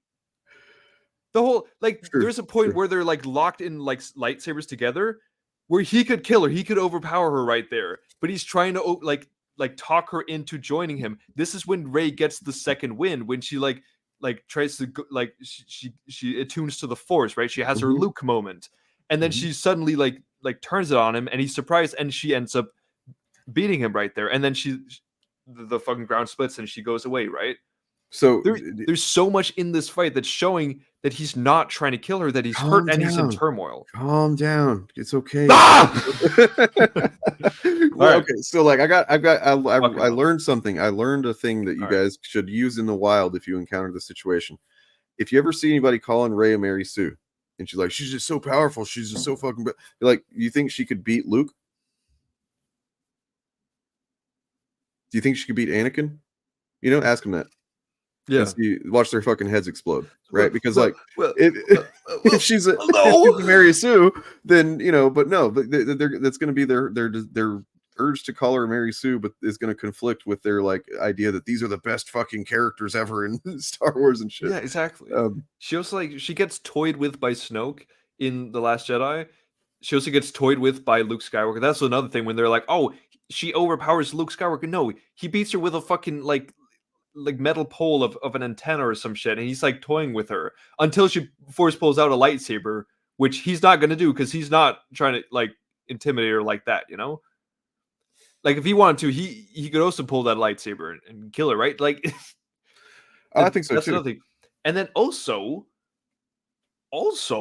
in the Rise of Skywalker, she loses to Kylo Ren. She only like gets to stab him because Leia kicks in, and you know, and she does her whole forced death thing, whatever that is, right? Which causes like which stops Kylo from killing Rey, and it causes him to drop his lightsaber, where she then takes the opportunity to stab him. Mm-hmm. Like, yeah, she no. loses. Not only Lucifer, not only do I think that Rey could beat him, like just in a physical, in terms of physicality, but like you think about their attitudes prior to really the plots kicking off, and like she's like just like stoic and badass already basically, and he's just like, well, I want to go to Tashi Station. Yeah, and you know, like, come on. Anyway, you know, but that's it. That's it. I'm not trying to shit on Luke, because Luke, look, he's still one of my favorite characters ever. For sure, yes. He comes up, he does a quick come up, and I'm not shitting on that at all. I'm just, all this is just to serve. It serves the purpose of like showing the uneven, unfair, fucking bullshit analysis that these guys are doing on Rey, just because I don't know what it is about her. It's just like it's not even like if someone doesn't like Rey as a character, that's fine, right? Like you don't have to. It's just people lie about what's happening in the movies, and they don't look at the content. And it's like, yes, pre-training Rey would take pre-training Luke in a fight any day. That's established in the movies. But it's also like, that doesn't matter. They also have two completely different character arcs, right? Yep. Like Luke's is a very traditional hero's journey. We love seeing him go from that ignorant little kind of useless farm boy, right, who just has dreams of something grander, and then he goes on this big adventure and everything's very overwhelming, but he eventually goes through the obstacles and becomes the hero, right? Rey's story is very different, you know? Yeah. Well, I mean, like, so one of the things that you know, we did that video, we did the Fabcast about Mary Sue, and part, you know, we uploaded on my channel a segment of it where we responded to a video that kind of is just Mahler describing why Rey is a Mary Sue, and it's just like, it's fucking bizarre. Like, what? Yeah, you know, he's saying she has no problems, she has no burdens, she's got nothing, you know, she's just nothing wrong with this angelic creature, she's just so perfect. And it's like, what the fuck are you talking about? Because she's so desperate for validation that she fucking attaches herself to Han Solo, he gets fucking killed, and then she's lost, you know. And then fucking, you know, she spends like the whole trilogy basically just lost, essentially till the, you know, the end of Last Jedi anyway, because she's like trying to find someone to fucking tell her who she is and if she's good enough and all this shit. And it's like, it's not, none of that is said specifically in the text, but like, you got to be able to kind of read the subtext. At least at least understand what's trying to be done with her character, right? You might not like it, but at least try to understand what they're going for, right? Like personally, I really like most of like Rey's arc, right? It's like in the first, like in the first one, she's searching for meaning, right? She's trying to let other people give her meaning. And it's like at towards the end, it's almost like she feels like she's on the path, right? She has that path ahead of her, right? She's become like somewhat of a Jedi. She's going to see Luke Skywalker. He's gonna give her a legacy, right? He doesn't turn out to be what she was expecting. And then in The Last Jedi, she has to come to grips with these answers that she is nothing special. No one's gonna give her a role in the story in the galaxy. She has to take that for herself. That's why I loved like the twist that her parents were no one. I thought that was the most interesting thing that could have happened to Absolutely. Rey. And it stayed that way. They just stuck with that, and I love that they made that choice to stick with that that reveal. Sure. And Rise of Skywalker followed up on it and everything. Yeah. I mean, when it comes to Rise of Skywalker, I've had my issues with that they go back on that. But like I think I've also come to terms that like I've accepted the Rise of Skywalker for what it is in terms of her arc, where it's like there is the whole that now she's gotten like used to the idea of being no one, and like being that she has to find her own strength, right? And that she can choose to be good. Then and it's okay. Yeah, I get that. And then suddenly that's ripped away from her, and like she's the granddaughter of the most evil person in the entire galaxy, right? And now she starts questioning herself again. It might not have been possible for her to cope with that reveal if she had not had that first thing first, right? Like, where she had to have that period of time of just thinking, okay, I'm nobody special. But then like now you find out you're literally, you know, you're this offspring of the fucking, you know, your daddy is a clone of the Emperor he shot fat ropes around and you know, made you, and like And here you are. It's like, yeah, she wouldn't have been able to cope with that if that was just like there was no middle step, I think. Yeah. It And it's just like would have been too like much for her. yeah, and it's like ultimately I think it's more interesting that she's no one, but it's like I've come to I've learned to I've learned to understand what can I be have gained not from watched the Rise Rise of of Skywalker. Skywalker again since the first time in theaters. I'm so Damn. hesitant to do it, man. Like because I'm like, dude, I mean, you understand. Like, but I mean, not really Yeah. because you've had like 1/8 of the time with this franchise that I have. All right. True. You know, it's like been there since my earliest memories, essentially, of just like watching this stuff with my brothers and whatnot, and being engrossed in it. And Luke Skywalker, the Skywalker fucking story, and then for it to, you know, I don't know, just this supposed to be the end of that. I mean, I guess I could look at, you know, Last Jedi as the end of the thing in a way, but it's still not the same. And like, yeah, I don't know. It does so many things that are fucking against all sense to me, you know, like based on where we Yeah. left off with Last Jedi, that I'm afraid that I'll just hate it all over again and I'll be angry at Star Wars again. And Yeah. it took me a long time to be able to watch like Mandalorian, Boba Fett and stuff without Oh, like damn. just kind of being frustrated the whole time. Yeah. It really wasn't until Andor that I was like finally just I felt love for Star Wars again. Yeah. Uh, And that's and that is generally sad that so many people like feel like they lost love for the franchise that they loved, you know? and so I made a YouTube channel and I just started talking shit on it all the time, like every day, saying, you know, that's what you do, right? Yeah, Yeah. exactly, of course. And then also go into every other franchise after you've Yeah. milked Star Wars. I No, did want to respond to this though, Lawrence. Yeah. I mean, no, they didn't. They aren't. They're not upset. I have to point that out. I think it's really important to point out and to keep in mind that these people are not upset. They're not mad. They're not fucking. They don't feel anything except, oh, this is an opportunity to fucking performatively act like we care about this stupid thing that is nobody cares about, but we're going to make a big deal out of it because we want the clicks, and that's it. I just, you know, I'm being pedantic, I know, but like at the same time, it is, I think, kind of important that everybody, as much as possible, stop thinking about them being as sincere people, right? Anyway. Yeah. But yeah, it's, I mean, just like to end off, like with the Rise of Skywalker, I watched it. I remember rewatching again for like when I wanted to make, when I was making like my Why It's Great videos, where it was like, let me see these movies that are kind of controversial or that I don't like, I don't love them, but then try to like explain, okay, from someone who loves this, right? From my perspective, like what could make someone love this movie? And it gave me a different perspective on the movie, at least. Okay. I mean, yeah, that's what I'm hoping. That's why I'm kind of been putting it off, is like, I hope I can watch it to, yeah. Was... you know, that I can do it in a frame of mind that like allows me to appreciate stuff about it and not just completely reject it. Yeah, Bald since 16, yes. So if you've never heard of Rewriting Ripley, it actually is kind of almost just inarguable that is that's their biggest win. They won on that, and that's another layer to that really fucks me up. It's not just that Lucasfilm made some bad decisions with their final film. It's that they made bad decisions based on what they thought was sincere fan response. And they've since learned, I think, that that's not the case, but too late. You know what I mean? Like that movie's done. You know, I think that, like, you know, the stuff with Riva and whatnot, I think that showed that they finally figured out that, like, okay, we're not gonna fucking just, you know, bend over to let these shitheads on the internet, you know, be this way to our cast and about everything that we put out. But like at that point, everybody, myself included, was still a little bit naive to what was going on with the anti-fandom thing.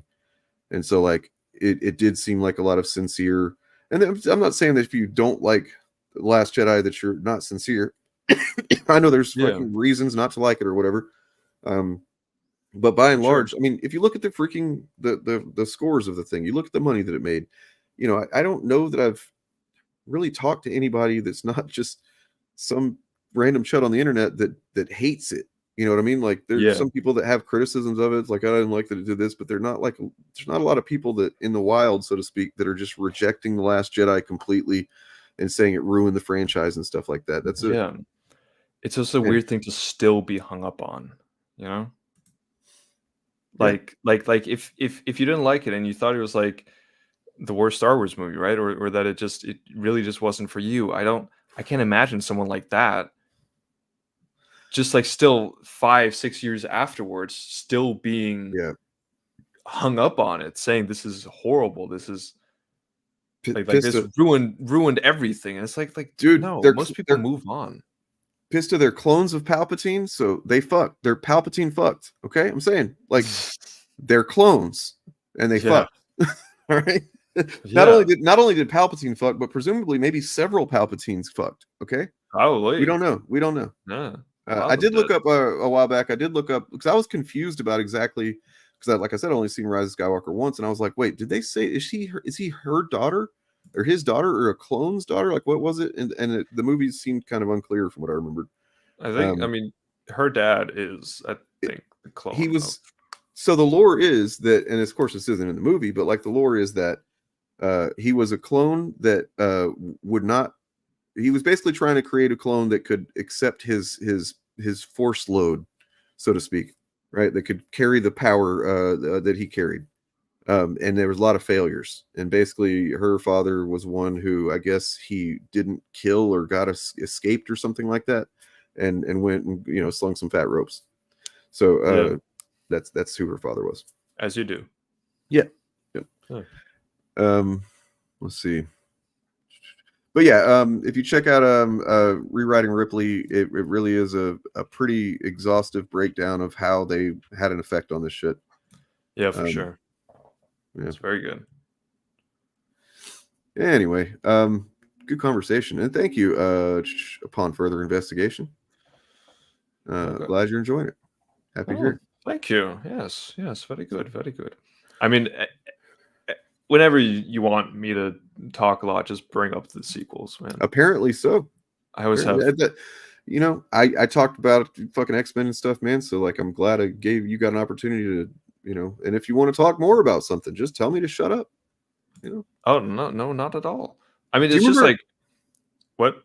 Oh, I was gonna say, do you remember Masters of the Universe Revelation or Revelation? And No. how you don't? Did you watch that at all? No.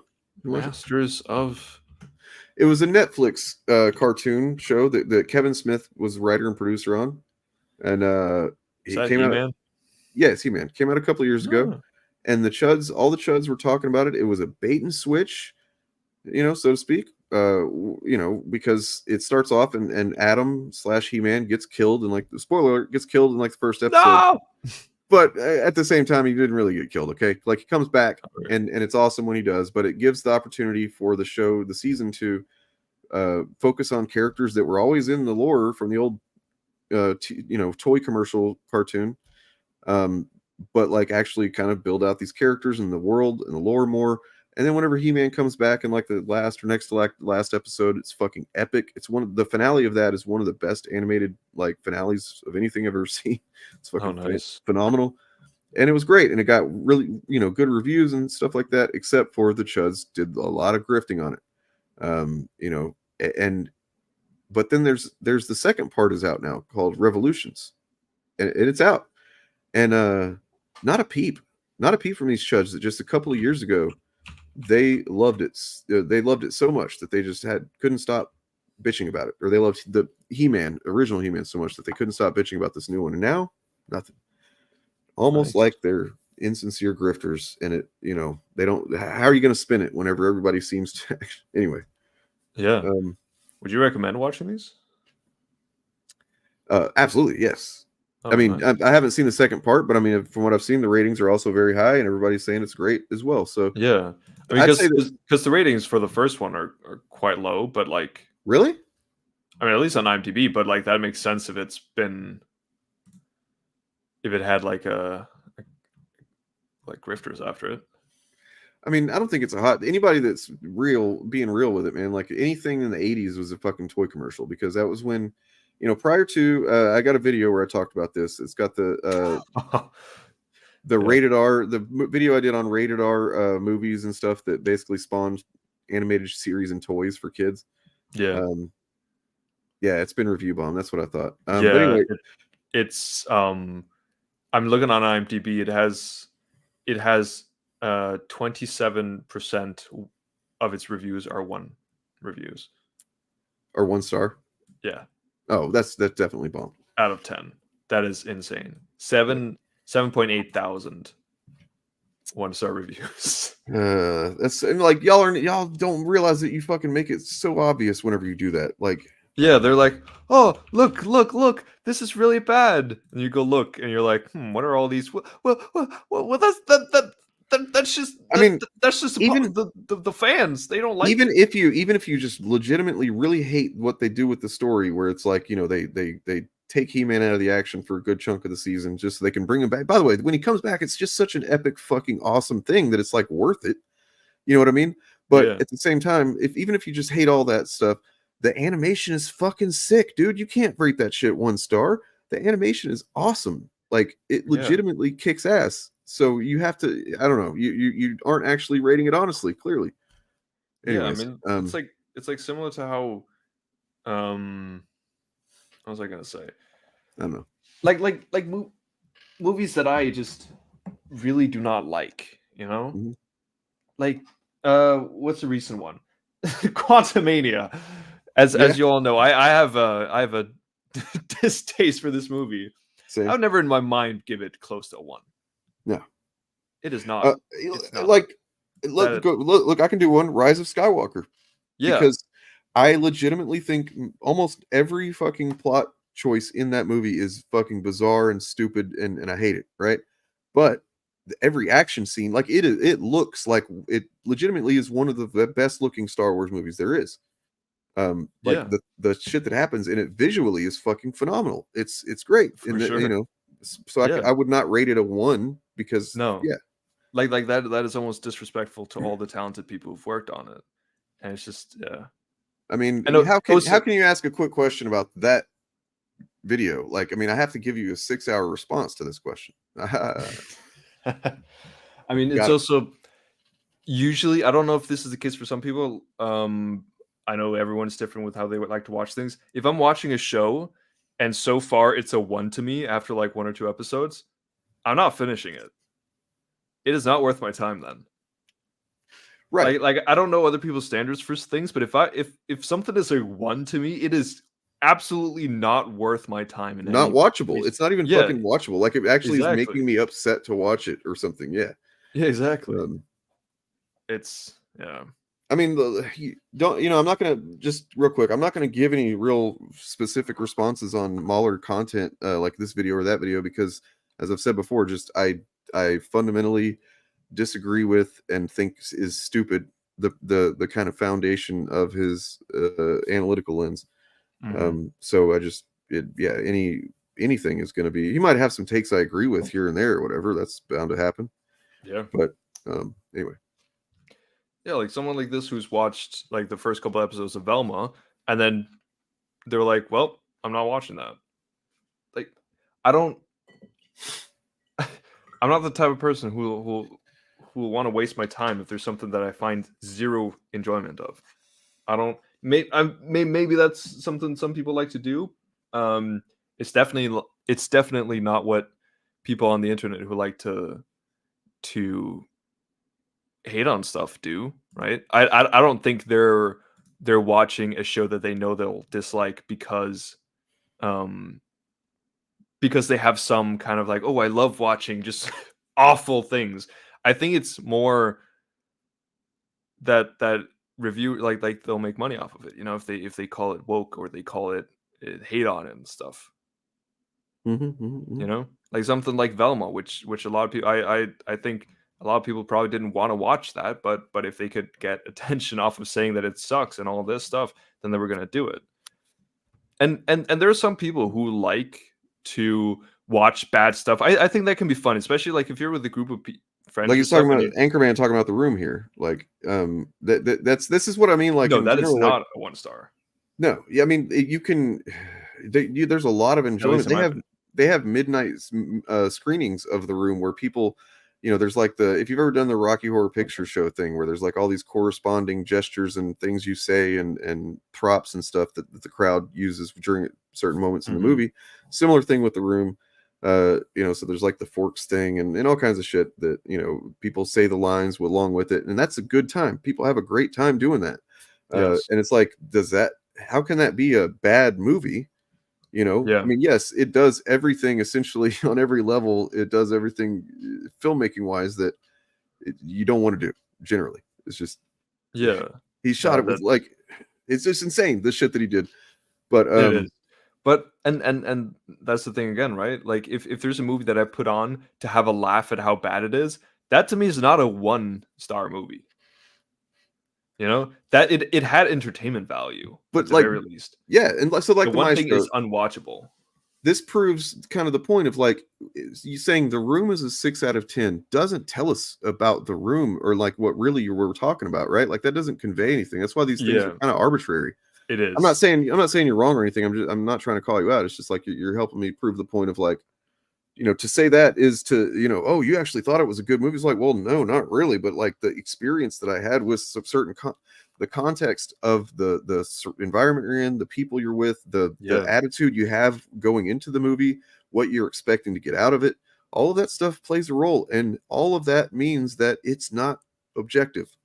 I did some thought experiments one time where I was like, what if you're somebody who you've lived in an underground bunker all your life Mhm. and you Yeah. haven't ever seen a movie before, right? And you Yeah. get out and somebody shows you The Room, right? Yeah. That's gonna be the best movie you've ever fucking seen because it's gonna be the only one. But I mean, like, you may think that that is the way movies are done, and then every movie you see after, they're like, wait, this isn't fucking right. You know what I mean? It's This is not The Room. or I don't know. And I know that's an absurd, extreme example, but it does prove the point. I think that it really we bring in what we have with us, and a lot of us, of For course, sure. we have a lot of the same experiences. A lot of us watch Star Wars, a lot of us watch Marvel stuff, and blah blah blah. We all seen these movies, and we all kind of have that shared, appreciation for a lot of stuff. Mhm. So in that regard, we can kind of like we compare what we're seeing, the new thing that we're watching, to the old thing that we all experienced. And but Yeah. like if somebody's grows up on Bollywood movies or something like that, they might think that fucking the newest cool Marvel movie is like, what is this shit? Where's the fucking dancing and stuff? Like, Yeah. I mean, um, my girlfriend, she's from India, and she's grown up. She grew up on Bollywood movies, and she's been showing me a lot of them, and it's like there's a lot of them that I've been enjoying a lot, but a lot of them are also very different kinds of movies. You know, yeah, like I've a seen. big blockbuster is almost weird if it doesn't have original songs and dances and stuff. Like it would almost be weird, and it's just like that. They're different. They're Mhm. that compared to like most Hollywood blockbusters, they're completely different types and styles of movies. I mean there's like Bollywood also has some um movies that look more like the movies we're used to, right? Like they have horror movies as well. They have dramas and stuff. They're not all have big songs and stuff, but most of the big budget blockbuster movies they do. And like you said, there's not. Well, It depends on a lot on like perspective. Well, so do we want to get into like looking at anything like any chud content today, or do we just want to bypass that for the I day? don't think so. I think we're having. Okay, because I I'm mean, enjoying so them. Yeah, I'm me enjoying what too, we're me talking too. about. But Philip did bring this up, and it's just kind of coincidence that this is a channel. This is the channel that I looked at yesterday, Oh. and they are connected to a website that is the one that now John Trent seems to be focusing his interest in now that I guess he sold Yeah. bounding into comics or whatever. I don't even want to say their name. But this channel was also streaming with at least one or two of the guys that I saw on freaking Midnight's Edge stream. Oh, nice. So yeah, you're absolutely right, Philip. They are fucking chuds, but Yeah, nonetheless. maybe we'll look at them at some point. Yeah. But no, yeah, Bollywood movies slap. But so I actually have like a video coming out that I wrote a while ago, but it's just almost like an opinion piece for me. I just like about the whole objective subjective, like trying to look at the different views of what people could say. Mhm. And because I know we've said before, like the whole where it has to do with like, well, if movies are objective, or how can movies be objective if I disagree, right? That's my thing. Yeah, and it's like I want to take that a step further, right? Because it's like I agree with it under like a certain like once we establish some stuff, right? Because it's like disagreement in of itself does not mean that something is not objective, I think, because like for example, I think we both say it's pretty close to like objective that we can come that like the earth is not flat, that there is a universe, right? Mhm. But still there are people who will disagree with that.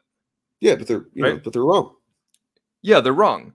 So it's like in of itself, disagreement does not mean that something is subjective necessarily, but there is a big difference between something like the flat Earth discussion and something like art, because something like the flat Earth discussion it is bounded in the real like concrete world, a world that exists outside of humans, if that makes sense. Where it's Yes. like stuff like biology and science and stuff like that, even though it's all like it's all studied through our perspectives, right? Like everything we understand about the world is through our own definitions If and our own understandings, and it could be wrong, but if there alien is if like aliens came yeah, down like and kidnap us and they study our exactly, biology, they're gonna see the exact same shit. They might call it exactly, something different. They might, you know what I mean, whatever. exactly, Like they're and gonna they say, might understand it differently, right? Like we could even be wrong about some stuff, but there is a world that we're studying right. that exists outside of humans. But art doesn't do that because art is an inherently human creation, right? Damn, that's a good point. Yeah, like art does not exist in the real world. It is us who has made things art, right? Valerium, I don't know how to say your name. Like, I mean, obvious Mahler fan is obvious. I'm sorry. There are some people who think it is very objective, but it's like, and so I think there's a big difference between because either way, right? Like science and art, it is experienced through our subjective experiences, right? But one of them we are experiencing and like studying a concrete world that exists outside of us, whereas in the other one we are studying and experiencing a field that we have created. True. So it's True. like science is the objective world studied through. We can try to be objective, but it is still a subjective lens, right? Because it's our experiences, our biases, and all that. But art is a subjective world that is also experienced subjectively. So it's like, and I hope that argument comes like to light in the video. But that's kind of like the argument I'm making. So it's like we can always try to have our own standards, right? We can try to be more objective, right? There are some movies that most people agree are better than others, right? Like disaster movie or like Room. A lot of people would argue that Shawshank Redemption is an objectively better movie, right? And I think a lot of people would agree with that. But at the end of the day, we can try to be more objective or try to remove some of our bias, but I don't think we can ever truly get there.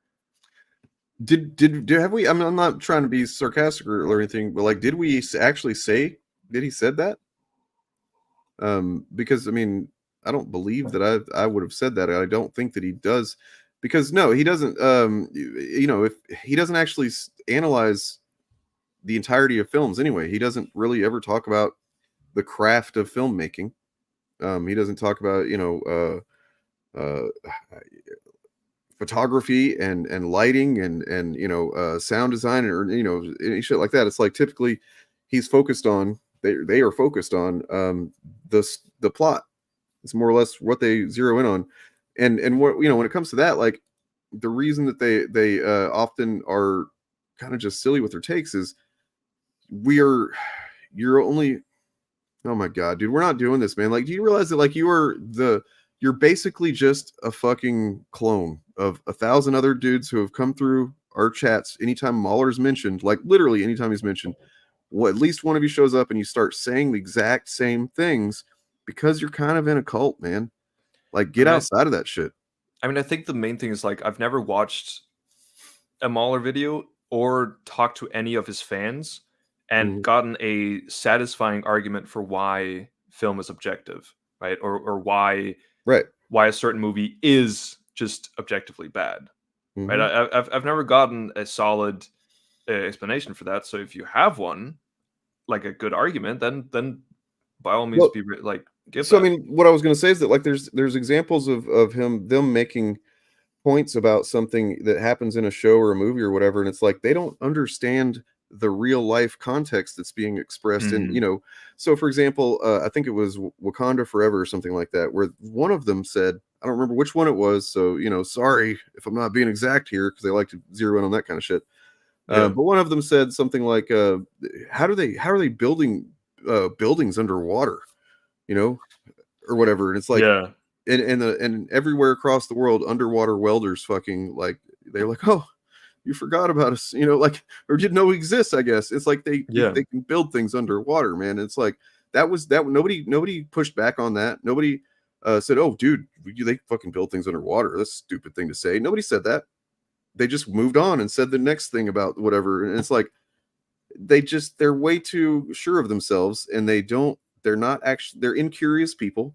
They're overconfident, they're Mm. inexperienced. Like I've said before, that it kind of just comes off like kind of post hoc rationalizations of their opinions, because they Yeah. feel like if their opinions, if they're, I don't know, they want to have it, they want to make sure that their opinions are taken so seriously that they're just like, it's objective or whatever. And it's like, no, not really. And then Yeah. there's the case of like, the Falcon and the Winter Soldier thing, where they're like, oh, they watched somebody's video, who called a cop a pig.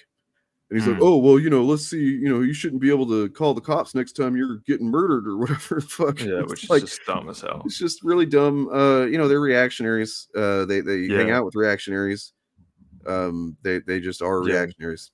I mean, Anyways. like, because there are like, and I also go through this in my video. Like, there are, like, things that should not be like disqualified from the more like the things we try to make more objective about filmmaking, right? Like there are things that happen in movies are more objective, right? Like, we can talk about, okay, what is the plot of the movie? That can still be subjective, right? But it's like it is more objective. We can talk about the different like the different methods they've used to film the movie. There's a bunch of things within film that you can try to be more objective about, right? That are easier to be more objective about. We've even talked about it when we've been talking about the sequels here, right? Where we're talking about the context of a scene, right? Like, where J.J. Abrams has been like established the certain background and context of the Kylo Ren versus Rey scene, right? We've been talking about that. That is, it's easier to be more objective, but it's still not like completely without faults. And Yeah. the main thing is, when you're being like trying to be more objective about a movie and trying to talk about these things, at the end of the day, when you try to attribute any kind of quality towards the movie, that is where subjectivity comes into it. You can Yep. talk about a plot hole, you can talk about like story structure and stuff like this, about the way something has been filmed, but whether those things are good or not, that is subjective. If that makes sense. Yeah. No, I mean, yeah, it does. You're making a whole lot of excellent points here, and like, I mean, look, if you're just here to be their mouthpiece, I'm not interested in that. I mean, it's really silly. I mean, Please cool if they agree with that. Awesome. go do And something else. Go do something else with your life. Seriously, I'm not trying to be a dick, but like, you probably have some innate characteristic or value or quality or talent or something that you could be applying to the world, to whether it's artistic or whatever it is, and you're spending, clearly, like, exactly what video, where is it, what video I was referencing that they were watching. That's not great. You know what I mean? Like, that's not a good sign. Do something else, man. Like, seriously, I believe in you. I really do. So then there's Madam Web. Okay, it debuts with a dismal Rotten Tomatoes score. Can you believe that? oh yeah, I was so excited. I could not. I saw someone say this on Twitter, and I kind of agree. Like, Sony is kind of the biggest threat to Marvel. Yeah. I mean, like, Kevin Feige is literally doing that thing. Hold on, let me turn my camera so I can enact it here. But like, Kevin Feige's like, I don't fucking know them. Man. Like, Yeah, exactly. Yeah, he's like, oh fuck. Every time, like, because Sony feel like, it's like Sony feel like the dads or something, and like they have a son who's way more talented than them, but it's like kind of like Sony wants to be involved, and then they like see the success and they're like, oh wait, let me be involved too, right? And then they completely fuck it up every single time. Yeah. And it's like, oh, that's fucking rad. I got to take them out once a stream right now. Yeah, they're of still course, new. man. Fucking. I think you should play Wolverine in the upcoming X-Men. I think so too. You should be X-Man. I should be X-Man. Yeah. I'm a little bit too tall for a comic accurate Wolverine. A little Just bit. cut off your legs. No, but like, yeah, and because here's the thing, right? Most of us like fans or like more like hardcore fans, right? The people who keep up with this stuff, we know that Sony movies are not the MCU. That they're not connected, right? Madam Web, it's not made by Marvel Studios. This is not like a big like, oh, ooh, the last MCU movie was horrible, right? Right. But I think a lot of casuals will just assume, because it is a Marvel movie, they'll assume that it's connected. Which explains why certain chuds are playing it that way, right? Like, because there's some of them that are, some of them are saying they're acting it like it's just, another Marvel thing or whatever. But then and then there are other ones are same ones. Some cases are acting like we care about the success of, like, oh, they're, I don't know. I don't remember what I saw exactly. I actually do have one example of something pretty egregious, and it. Yeah. I don't like using the whole derangement syndrome meme. There's like Trump derangement syndrome, but there's a couple of real ones. There's a Disney and there's a Marvel derangement syndrome. For sure. I mean, just real quick, I'd also find it funny if anyone's trying to go like do the whole like, oh, Disney Marvel is screwing up, and then using the Sony movies as like the reason. Okay, so this guy clearly has Disney Marvel derangement syndrome. Oh dear, another Disney woke flop. And then, oh dear, another superhero. Delete, edit. That's so funny. No, we're not doing, I guess, the Midnight's Edge stuff today because the X-Men 97 trailer came out, and then we just gotten into good conversation and whatnot, and we're gonna cover those guys pretty soon. Like, I'm gonna be pushing hard for us to stop talking about the same chuds as much. Like, that really, like, they get, it's just, they're not gonna change by us talking about them. You know what I mean? Like, what they're going to do is they're going to change by people stopping watching them. They're going to go away by they're not being incentivized. And I like to think that we do enough good criticism and analysis that we discourage people from being fans of theirs. Yeah. But at the same time, at some point, we just have to kind of move on and maybe swing back to them or whatever. Sure. And then, like, we're working on a nerdrotic video right now, so they'll still be. And that'll do. Yeah, that'll be quite big. It's also, I also like it, like when we get into just more like fluid conversations that aren't always like about the trailer stuff. Like, of course, we always weave it into it because it's important and it's all connected, and we have a voice to do that. But I think it's also because if you remember, like also part of the reasons of the initiative was to create a fan like what's it called, like a fan base or like a space on YouTube and on the internet bigger than either of us channels could make on our own, where like fans of this stuff, right, movie fans or comic fans or video game fans and stuff can come together and also like feel like that it's not just the anti-woke and the chud side, like that's not all that YouTube fandom is. Right. It can also be a place where you can come and talk about the things you like or even dislike without it being a toxic space, right? Or a place where people. That's what we try to do with our Discord, right? Like, yeah, exactly. Like, where people don't, like there can be disagreements, and it can be cool because it's fun to have conversations about art and things you enjoy, but where it's not like it doesn't get vitriolic. It doesn't get like personal and stuff, right? Like, it's not that deep. Well, I mean, it's just, there doesn't need to be these kind of like, oh my God, Turf just died. Are you alive? Did you? Uh-oh. Something happened there. I don't know. You had the old Danish surprise over there. Yeah, this Ah! essential. Oh my god, this essentializing kind of bullshit that happens where you like, Yeah. because somebody likes a movie, that means a thing about them as a person, kind of thing. That's just like, oh man, Yeah, that's exactly. so fucking stupid. It's the most.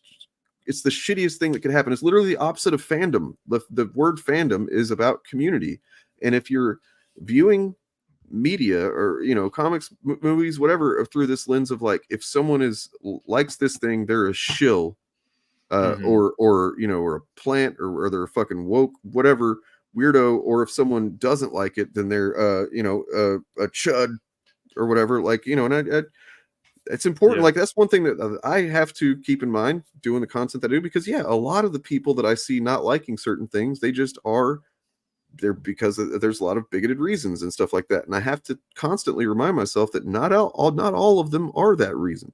And Yeah. you kind of have to keep that bias in check, because you see so much of the shit that we see that it's hard to, you got it. That's why you got to take it one at a time, case by case example, and study stuff. But like, there's also usually it's pretty quick to figure out the reasons why people aren't have those types Yeah. of, anyway, nonetheless. Sure.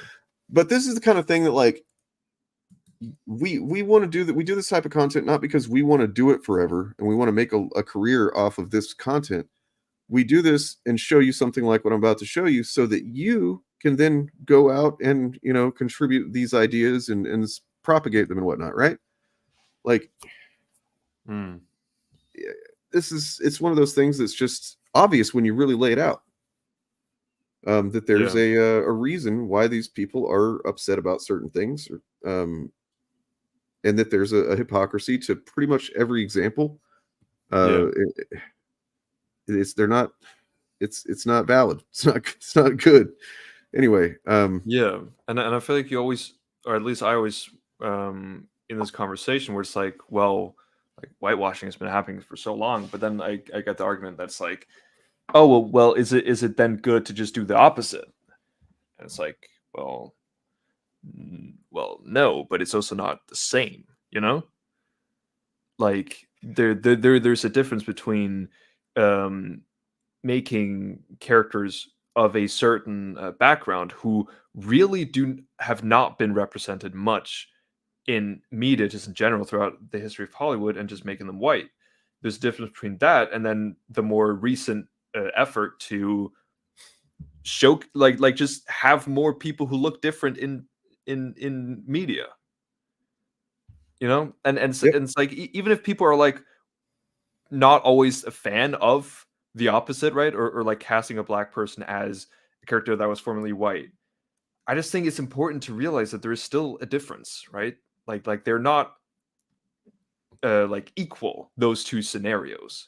Even if you like have a little bit of a problem with one of them, I hope most people can at least like accept that is not the same thing, if that makes sense. yes, it does. I mean, it's I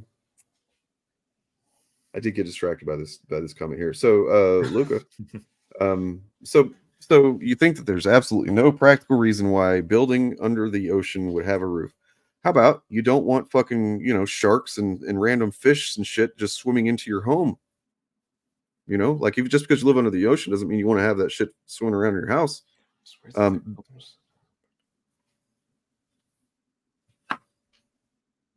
You're thinking about it Yeah. in terms of somebody who lives not under the ocean. And that's what I mean. Yeah. This is the perfect example of, like, honestly, thank you, because They're you yeah. think I that mean, this is just a bulletproof point that you're making here, that like it doesn't make any sense. Blah, blah. It's like, well, but it does if you just apply a little bit of thought to it and imagination to it. yeah. And that's, I know, crazy to ask that you do a little work to appreciate something, but I don't know. Yeah. Like there are plenty of other reasons I want a roof than to stop rain, you know? Yeah. And yeah, like you have to put yourself into the world of like, I'm an almost like a different species of human who's living underwater. Well, I mean, you don't want your buddies to swim over your house and watch you fucking or something. You Yeah, know what I mean? Like, exactly. or jerking one off. Like, hey man, a little privacy in here. Jesus, I'm trying to Yeah. rub one out. Or I guess, I don't know. Friction is kind of weird underwater. That's neither here nor there. Yeah. Um, would you be okay with Ryan Gosling playing Black Panther?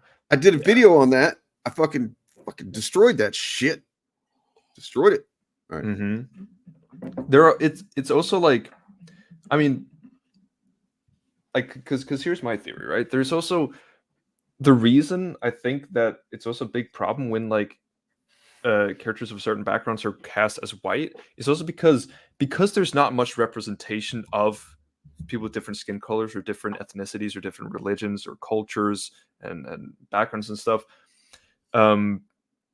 Like when like usually when there is a character who is that of that background, it also becomes a part of the story, right? Because a lot of like art and like books and stuff in the past has been like trying to show like the lives of, for example, a black man or a woman or a person or like a Native American person or someone from a different culture altogether, from a different continent, right? Because there isn't that much or hasn't been that much representation of it. Whereas like white people have always just been the standard, right? So there's less like percentage wise, there's just less like white characters where their background is vital to the story. Yeah, and their characters. So this actually brings us to something I do think we need to zero in on more in regularly for a while. Yeah, DEI is the new woke. I've seen DEI a lot more lately. Yeah. Like, and that's like I think they think that that's like because it's a specific thing that they can point to that's more, valid than woke, because over time woke has just obviously become a nonsensical fucking vague bunch of bullshit. Yeah. But yeah, so it's yeah. DEI. Look, I don't think we have time here. I mean, I don't know how long you wanted to stay on, but I mean, probably like another 15 minutes. So yeah, okay. By the way, the original plan was that whenever we ended after 2 hours, we were going to kick it over to Organized Chaos's Thursday stream. However, he needed some rest. So he's pushing his stream back to, let's see, 5 p.m. his time, I think, which would be was it 2 my time? So just an extra hour, I believe. Yeah. And yeah, so but yeah, do you check out Organized Chaos today? I think he's got some comics maybe he's going to talk about, maybe. Yeah. Not sure. Cool. I think that's what he does on Thursdays now. Everyone else can also get a little bit of rest after this and then go watch his stuff. Yep. DEI is just the new affirmative action, exactly, which is what woke is anyways. Right. And it's just a way of saying, oh, well, why don't they put the person that's the best for the role instead of choosing a black person? It's like, so your presumption is that the black person can't be the best person for the role. You know what I mean? Yeah, like, exactly. There's the underlying kind of like, yikes. Yeah. Yeah. Wait, I just quickly wanted to, just because this also, like, there's a colonial history of white European oppression in Africa. It's not the same as Black Little Mermaid. And this is what, like with my whole point about from before, like the other day I was playing through or last month I was playing through Mass Effect 1 for the first time. And like that's a sci-fi game where humanity has gone beyond race in like terms of like skin colors for humans, and there's a lot of things to do with race, right? But it's like alien species, so like black or white or whatever, as for humans it's not a big deal, right? Humanity's kind of moved past that. And there's a character called like Captain Anderson or something. He's black, and like if they made like a live action what's it called, like a live action Mass Effect movie or TV show or something, and they just changed around like the skin colors of the humans in that, I would not like, and even like he became like a white person, I don't think I'd mind that much, right? Because like skin color and like it had like race in that sense doesn't matter to that story. It's more like humans and aliens, right? So I've actually got what I'm going to play whenever we get off of here. I'm going to play a bit of a video from that me and Perp have from last year. Whenever all the Little Mermaid trailer came out, basically, and it was they all started throwing a fit and shit. Actually, I think it was from the year before, maybe. Holy shit, I don't know. But and there was that meme that goes around. It's like, oh well, so Ryan Gosling can play the Black Panther. Yeah, and it's like, man, if you don't understand the difference of this stuff, then you're not really in. You kind of don't care about story. The thing that you're always claiming, these people claim, oh, we want good stories. Well, then why are you not realizing the fact that the T'Challa being black is inherent to the story, and whereas Exactly. you know, It's and then of important. course they tried their best to fucking make the claim that like, oh well, Little Mermaid being white because Hans Christian Andersen was Dutch or Yeah. whatever, and it's like, okay, but that's not Hey, what. he was Danish. Was that what it was? He was one of Oh. ours. Oh, okay. Yeah. That's also why I felt geared enough to like debunk that shit. I don't know, you know, I don't know. It seems like you're just here to like, you know, lash out because you're hearing things you disagree with and you're trying to like, I don't know, prove something. And you know, it's really just kind of a lame thing to do whenever we're not even talking about any of that shit. But yeah, like exactly like that thing, right? Where it's like, oh well, the Little Mermaid is important for white people, right? Because like it like the Danish people, they she's supposed to show the typical Danish girl. Like no, the Little Mermaid was never written to be necessarily in Denmark, and even like the original story is not the Disney version. The Disney version is just like a newer version and those waters, that ocean is definitely not Denmark. If our oceans look like that, there would be a lot more people who would want to come here. Well, I actually have a clip where me and Bob were on stream whenever some dude was in chat trying to say this stuff, and it's like I looked it up on stream and I was like, all right, let's look into this. And apparently, so like it's not mentioned where it takes place in the original Hans Christian Andersen story. Yeah. But he was known to have he had visited, what was it, Italy? Pretty recently, and that like he talked a lot about it around that same time. So like, and there are descriptions that would match up more with like, you know, the ocean around Italy and stuff. So like, yeah, it's not supposed to be just a Danish fucking specific folklore. It's not that. And like, whereas like T'Challa, the fact that, you know, Wakanda is an African nation that has been untouched by colonialism and stuff like that. That's fucking inherent to the goddamn story. You change that, you're not dealing with Black Panther at all anymore. Exactly. And like most like stories where there is like even like the most recent like Echo, right? With like with the character of Echo, like that would also be weird if they just made her white, you know? Because like her background is a pretty big important part of her character.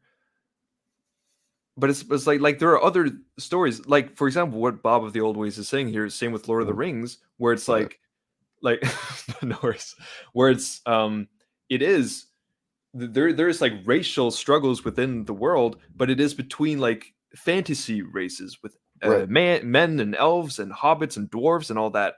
It doesn't have to do with the skin color itself. If there had been like an original or like character in like the Peter Jackson movies that had been black, and then that character was like suddenly cast as like a white person in Rings of Power, that wouldn't be as much of a big of a deal. Of course, like I think it's different if like everyone was just made white just for the sake of that. But like if the skin colors of the human races were just like swapped around a little bit, and just like, you know, like some of the previously white ones were suddenly like of Asian descent or black people, and then like the other way around, like that wouldn't matter as much because the background isn't an important part of those characters.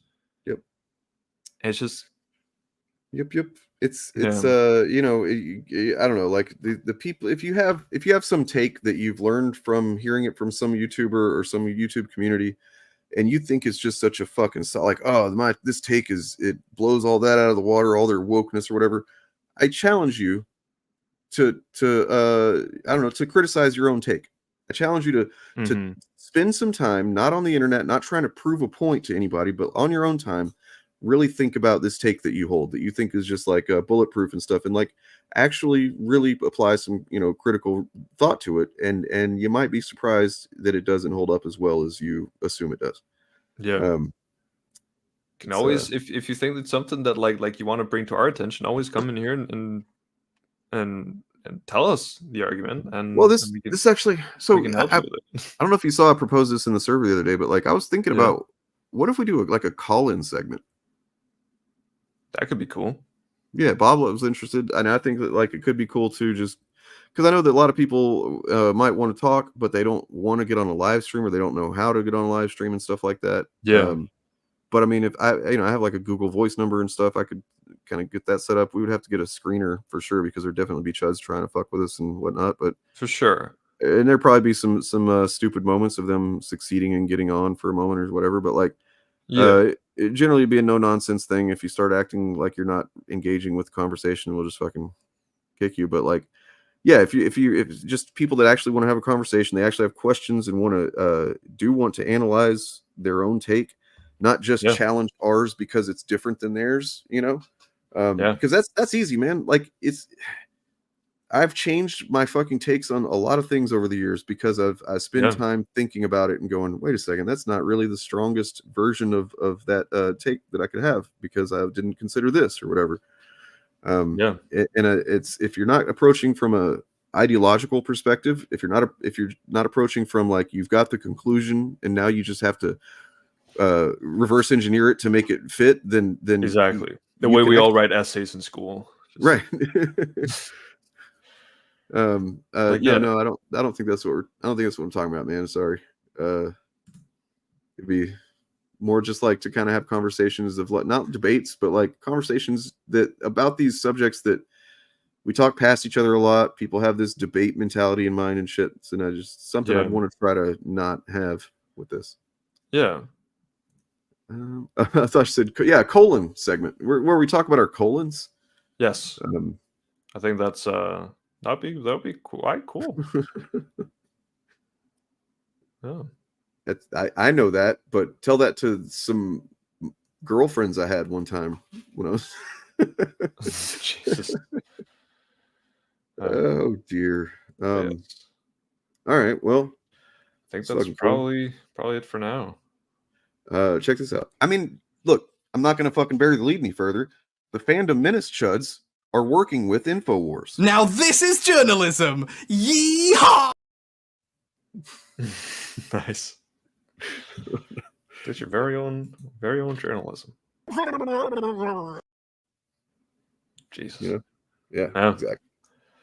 Hey, Turf. What? Okay, you the big bad booty daddy. Oh, thank you. Yeah. You know I love it when you call me that. But listen. Here's the thing. You are dope as fuck. Honestly, sometimes I don't understand it. How dope as fuck I am? Yeah. Well, I mean, all I have is I have small dick energy.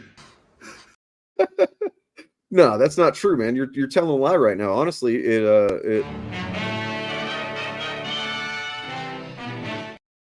So you're thinking I'm what I'm doing is your content is slander. Yeah, but I mean, at the same time, this is getting stupid. Yeah, but you know what? I think you're just coping, man. Pure cope. True. At the same time, however, moreover, meanwhile, it's time for us to get out of here. Hey, DJ. Bob, shut up. Yeah, Bob, shut up. Fucking Bob. Oh my God, Bob. You know, I love this. Bob, shut up. Just like the casually. Hey, DJ. Are you Bob? If you're out there, are you offended or like I don't get offended by shit? Yeah, you know? This right here, this is a shit. Good times. Anyways, good times. Yeah. So I'm gonna play a bit of this video just to kind of makes this point about that we were talking about with Black Panther and Little Mermaid and all that stuff. And Turf Nation, it is good to have just been able to talk to you, man. You know, we should do this more often.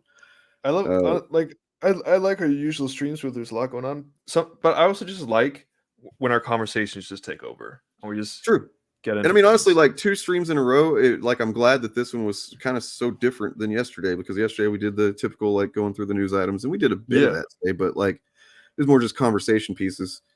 And hopefully we'll all be able to be back on together soon. Man, I told somebody I'm trying to get for a guest, Alec Gunther. If anybody's familiar with him, he's I think he's like I've seen him in like so one of the you saw crowd debates, right? You saw him fucking body Matt Walsh in his own fucking. Yeah. But he's definitely interested. He wants to be on. We're just trying to figure out because he works Wednesdays. So nice. basically works, I think he said Monday, Wednesday, and Thursday. So any other day time he's free pretty much, and he might be able to make it work on a Wednesday. But so if whatever you can do to help work with that, we'll talk about that off air, obviously. Yeah. But I'm excited about that. Nonetheless, I told him Oh, the yeah. other day, I was like, dude, trying to fucking get YouTubers together at the same time is should be the new version of herding cats. Just like Oh yeah, it's the new way to say it. It's rough. Look at that. Look at that. This is I mean, it's this underhanded insult to me. That's fine, but I can accept it. I can take it, man. Damn, Like, you know what? fuck, I really fucking enjoyed. hope Turf fucking does this by himself sometime. Jesus Christ. It's like, you know, I really enjoyed this stream, but there's something that's just kind of off with it. Like honestly, maybe actual family just needs to go. Yeah, like I mean, look, this is a great stream. It's just one thing that I really could get the fuck out of here. Like, Disdain. Man really did not have to be there. No, I don't think you meant it like that. Oh, I know. Yeah, I always tell myself, I'm like, I should do more solo streams. It'll come when it comes eventually, like me. I mean, I will be starting to upload soon again, hopefully, and then we'll see how consistent that becomes. That's okay. Yeah, take your time. Only do it when you feel like it. You Yeah, ain't got nothing to prove to anybody. You're already a 11,000 subscriber YouTuber up in this motherfucker. That is right? true. I mean that I already reached like my goal, which was 10,000, and I don't see myself reaching ever 100,000. So it's like. I don't really have anything I'm working towards anymore, but maybe I should find something. Maybe it's good to have a little goal. It's also good to have a break, and like you don't have to the thing that YouTube wants is for us to constantly feel like we have to achieve something, and that's just not true. You're enough. You are enough, Turf. Am I enough? You are enough. Okay. All right. Yeah, you guys hit the likes and subscribes and stuff, and be sure to check out some of the channels in the description. There's plenty of them. So if you're looking for content that's not chuds, if you got tired of fucking encountering that kind of stuff, and you want some actual good takes, there's plenty of them in the channels in the description. Also, next Wednesday we're gonna have a guest. It'll be Chariot will be joining us. Oh, cool. So that'll be cool. They got good takes. They got good content. They cover a lot of good stuff. And yeah, awesome. Check out Organized Chaos' stream. I think on his channel and on Initiative in a couple hours from now. I think, or maybe an hour. Maybe. Nonetheless, I think an hour. Yeah, if it's 5. Yeah. Right. And yeah, check me out tomorrow. We're gonna be doing that Out of the Dark, talking about some of those stories of people coming out of that chud business.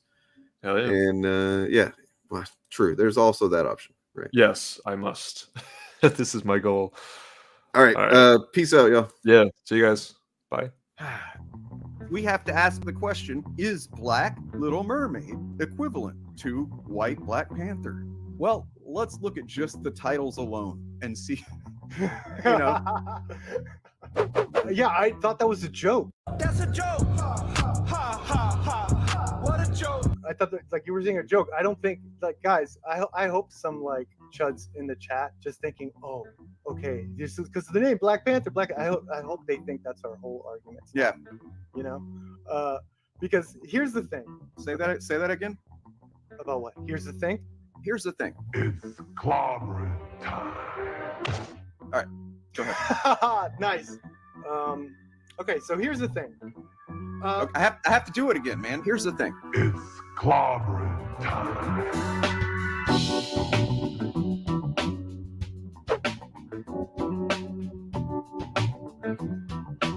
Not gonna rest on that because obviously there's characters that have black in their Black Mask, Black Widow. She's not black.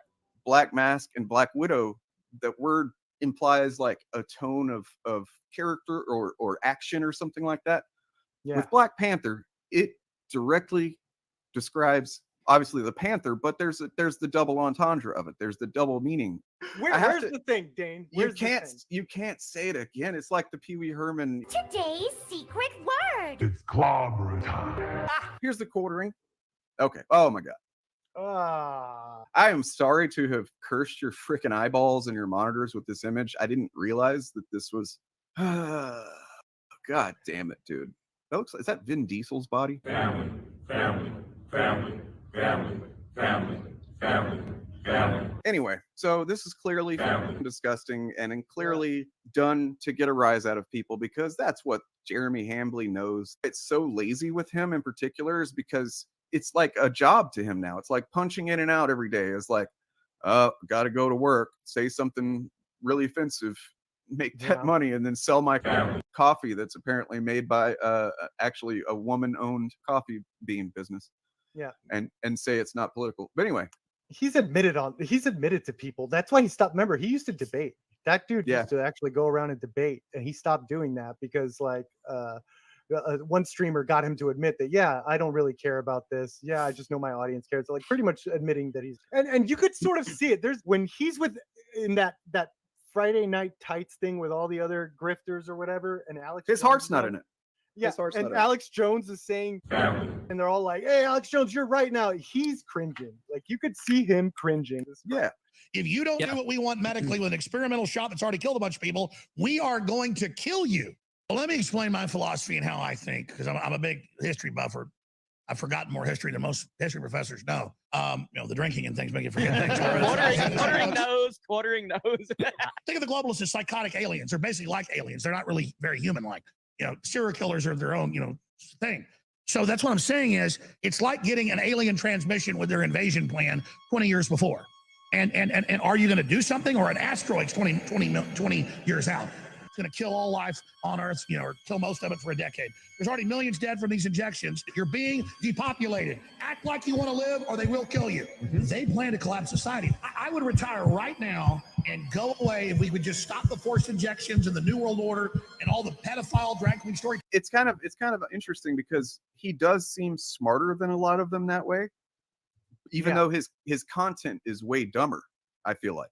Yeah, because it's because of what you just said, because his heart's not in it. He probably is just checked out when he's saying this stuff at this point. He just knows all the right things to triggered words and keywords to use and the things to say to get the clicks he needs to pay for his house and so on and so forth. Whereas the other guys, I think they generally, like, especially Ryan Kennel, I think he believes what he says. Just something about the barely contained psychopathy with that guy.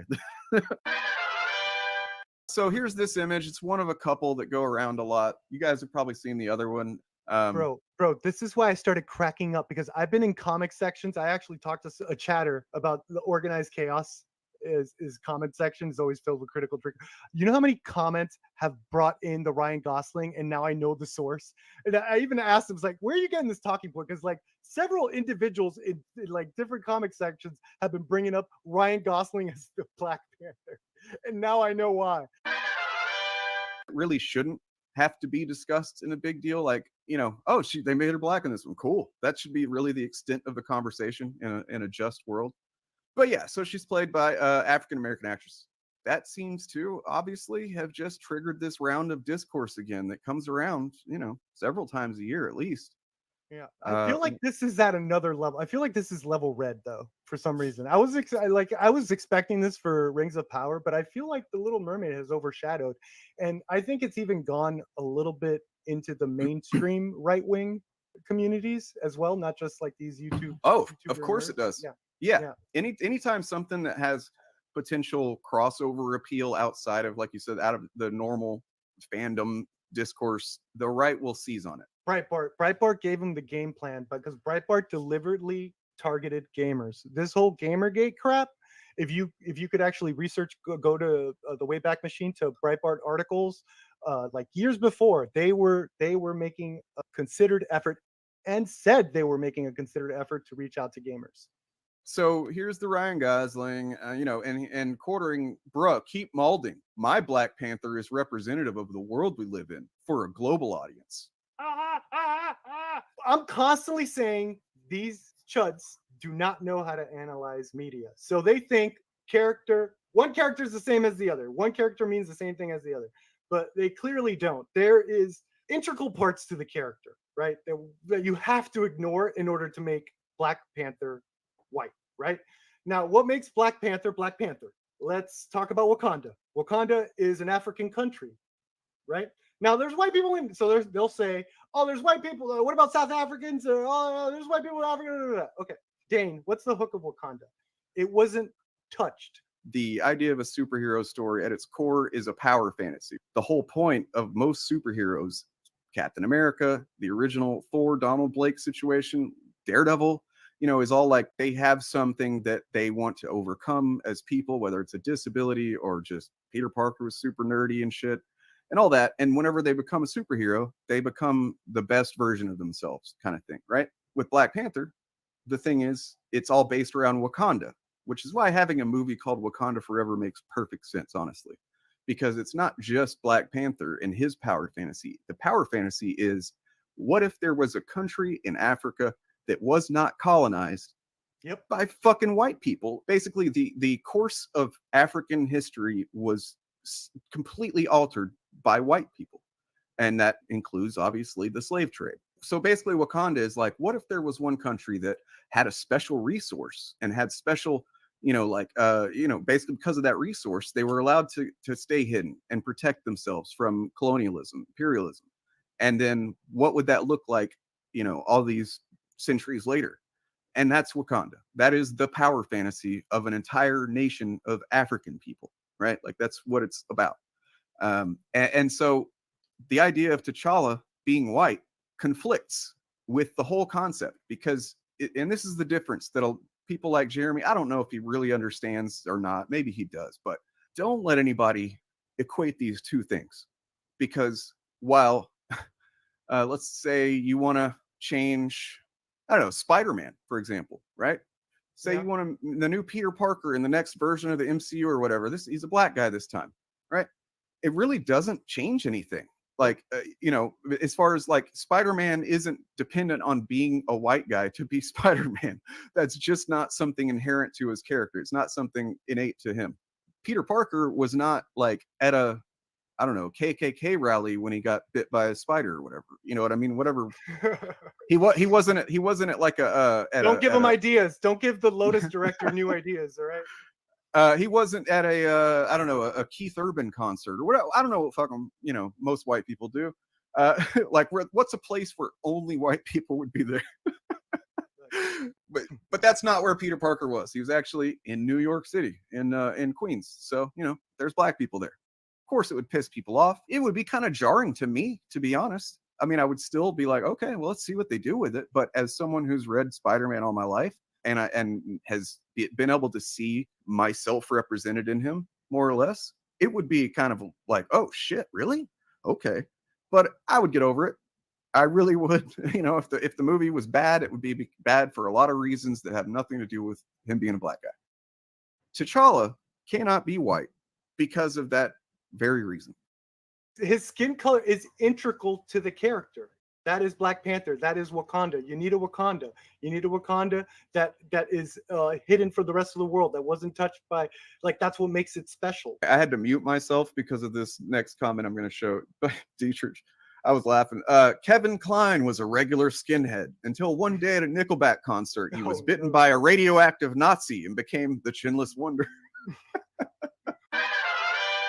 All right, so that's the whole point of that. And I knew that it wasn't going to take us long to get through this point because it's really simple, guys. Like, you have to almost be trying to misunderstand and trying to be an edgelord and trying to, just be a troll and a chud for clicks in order to not get this basic idea.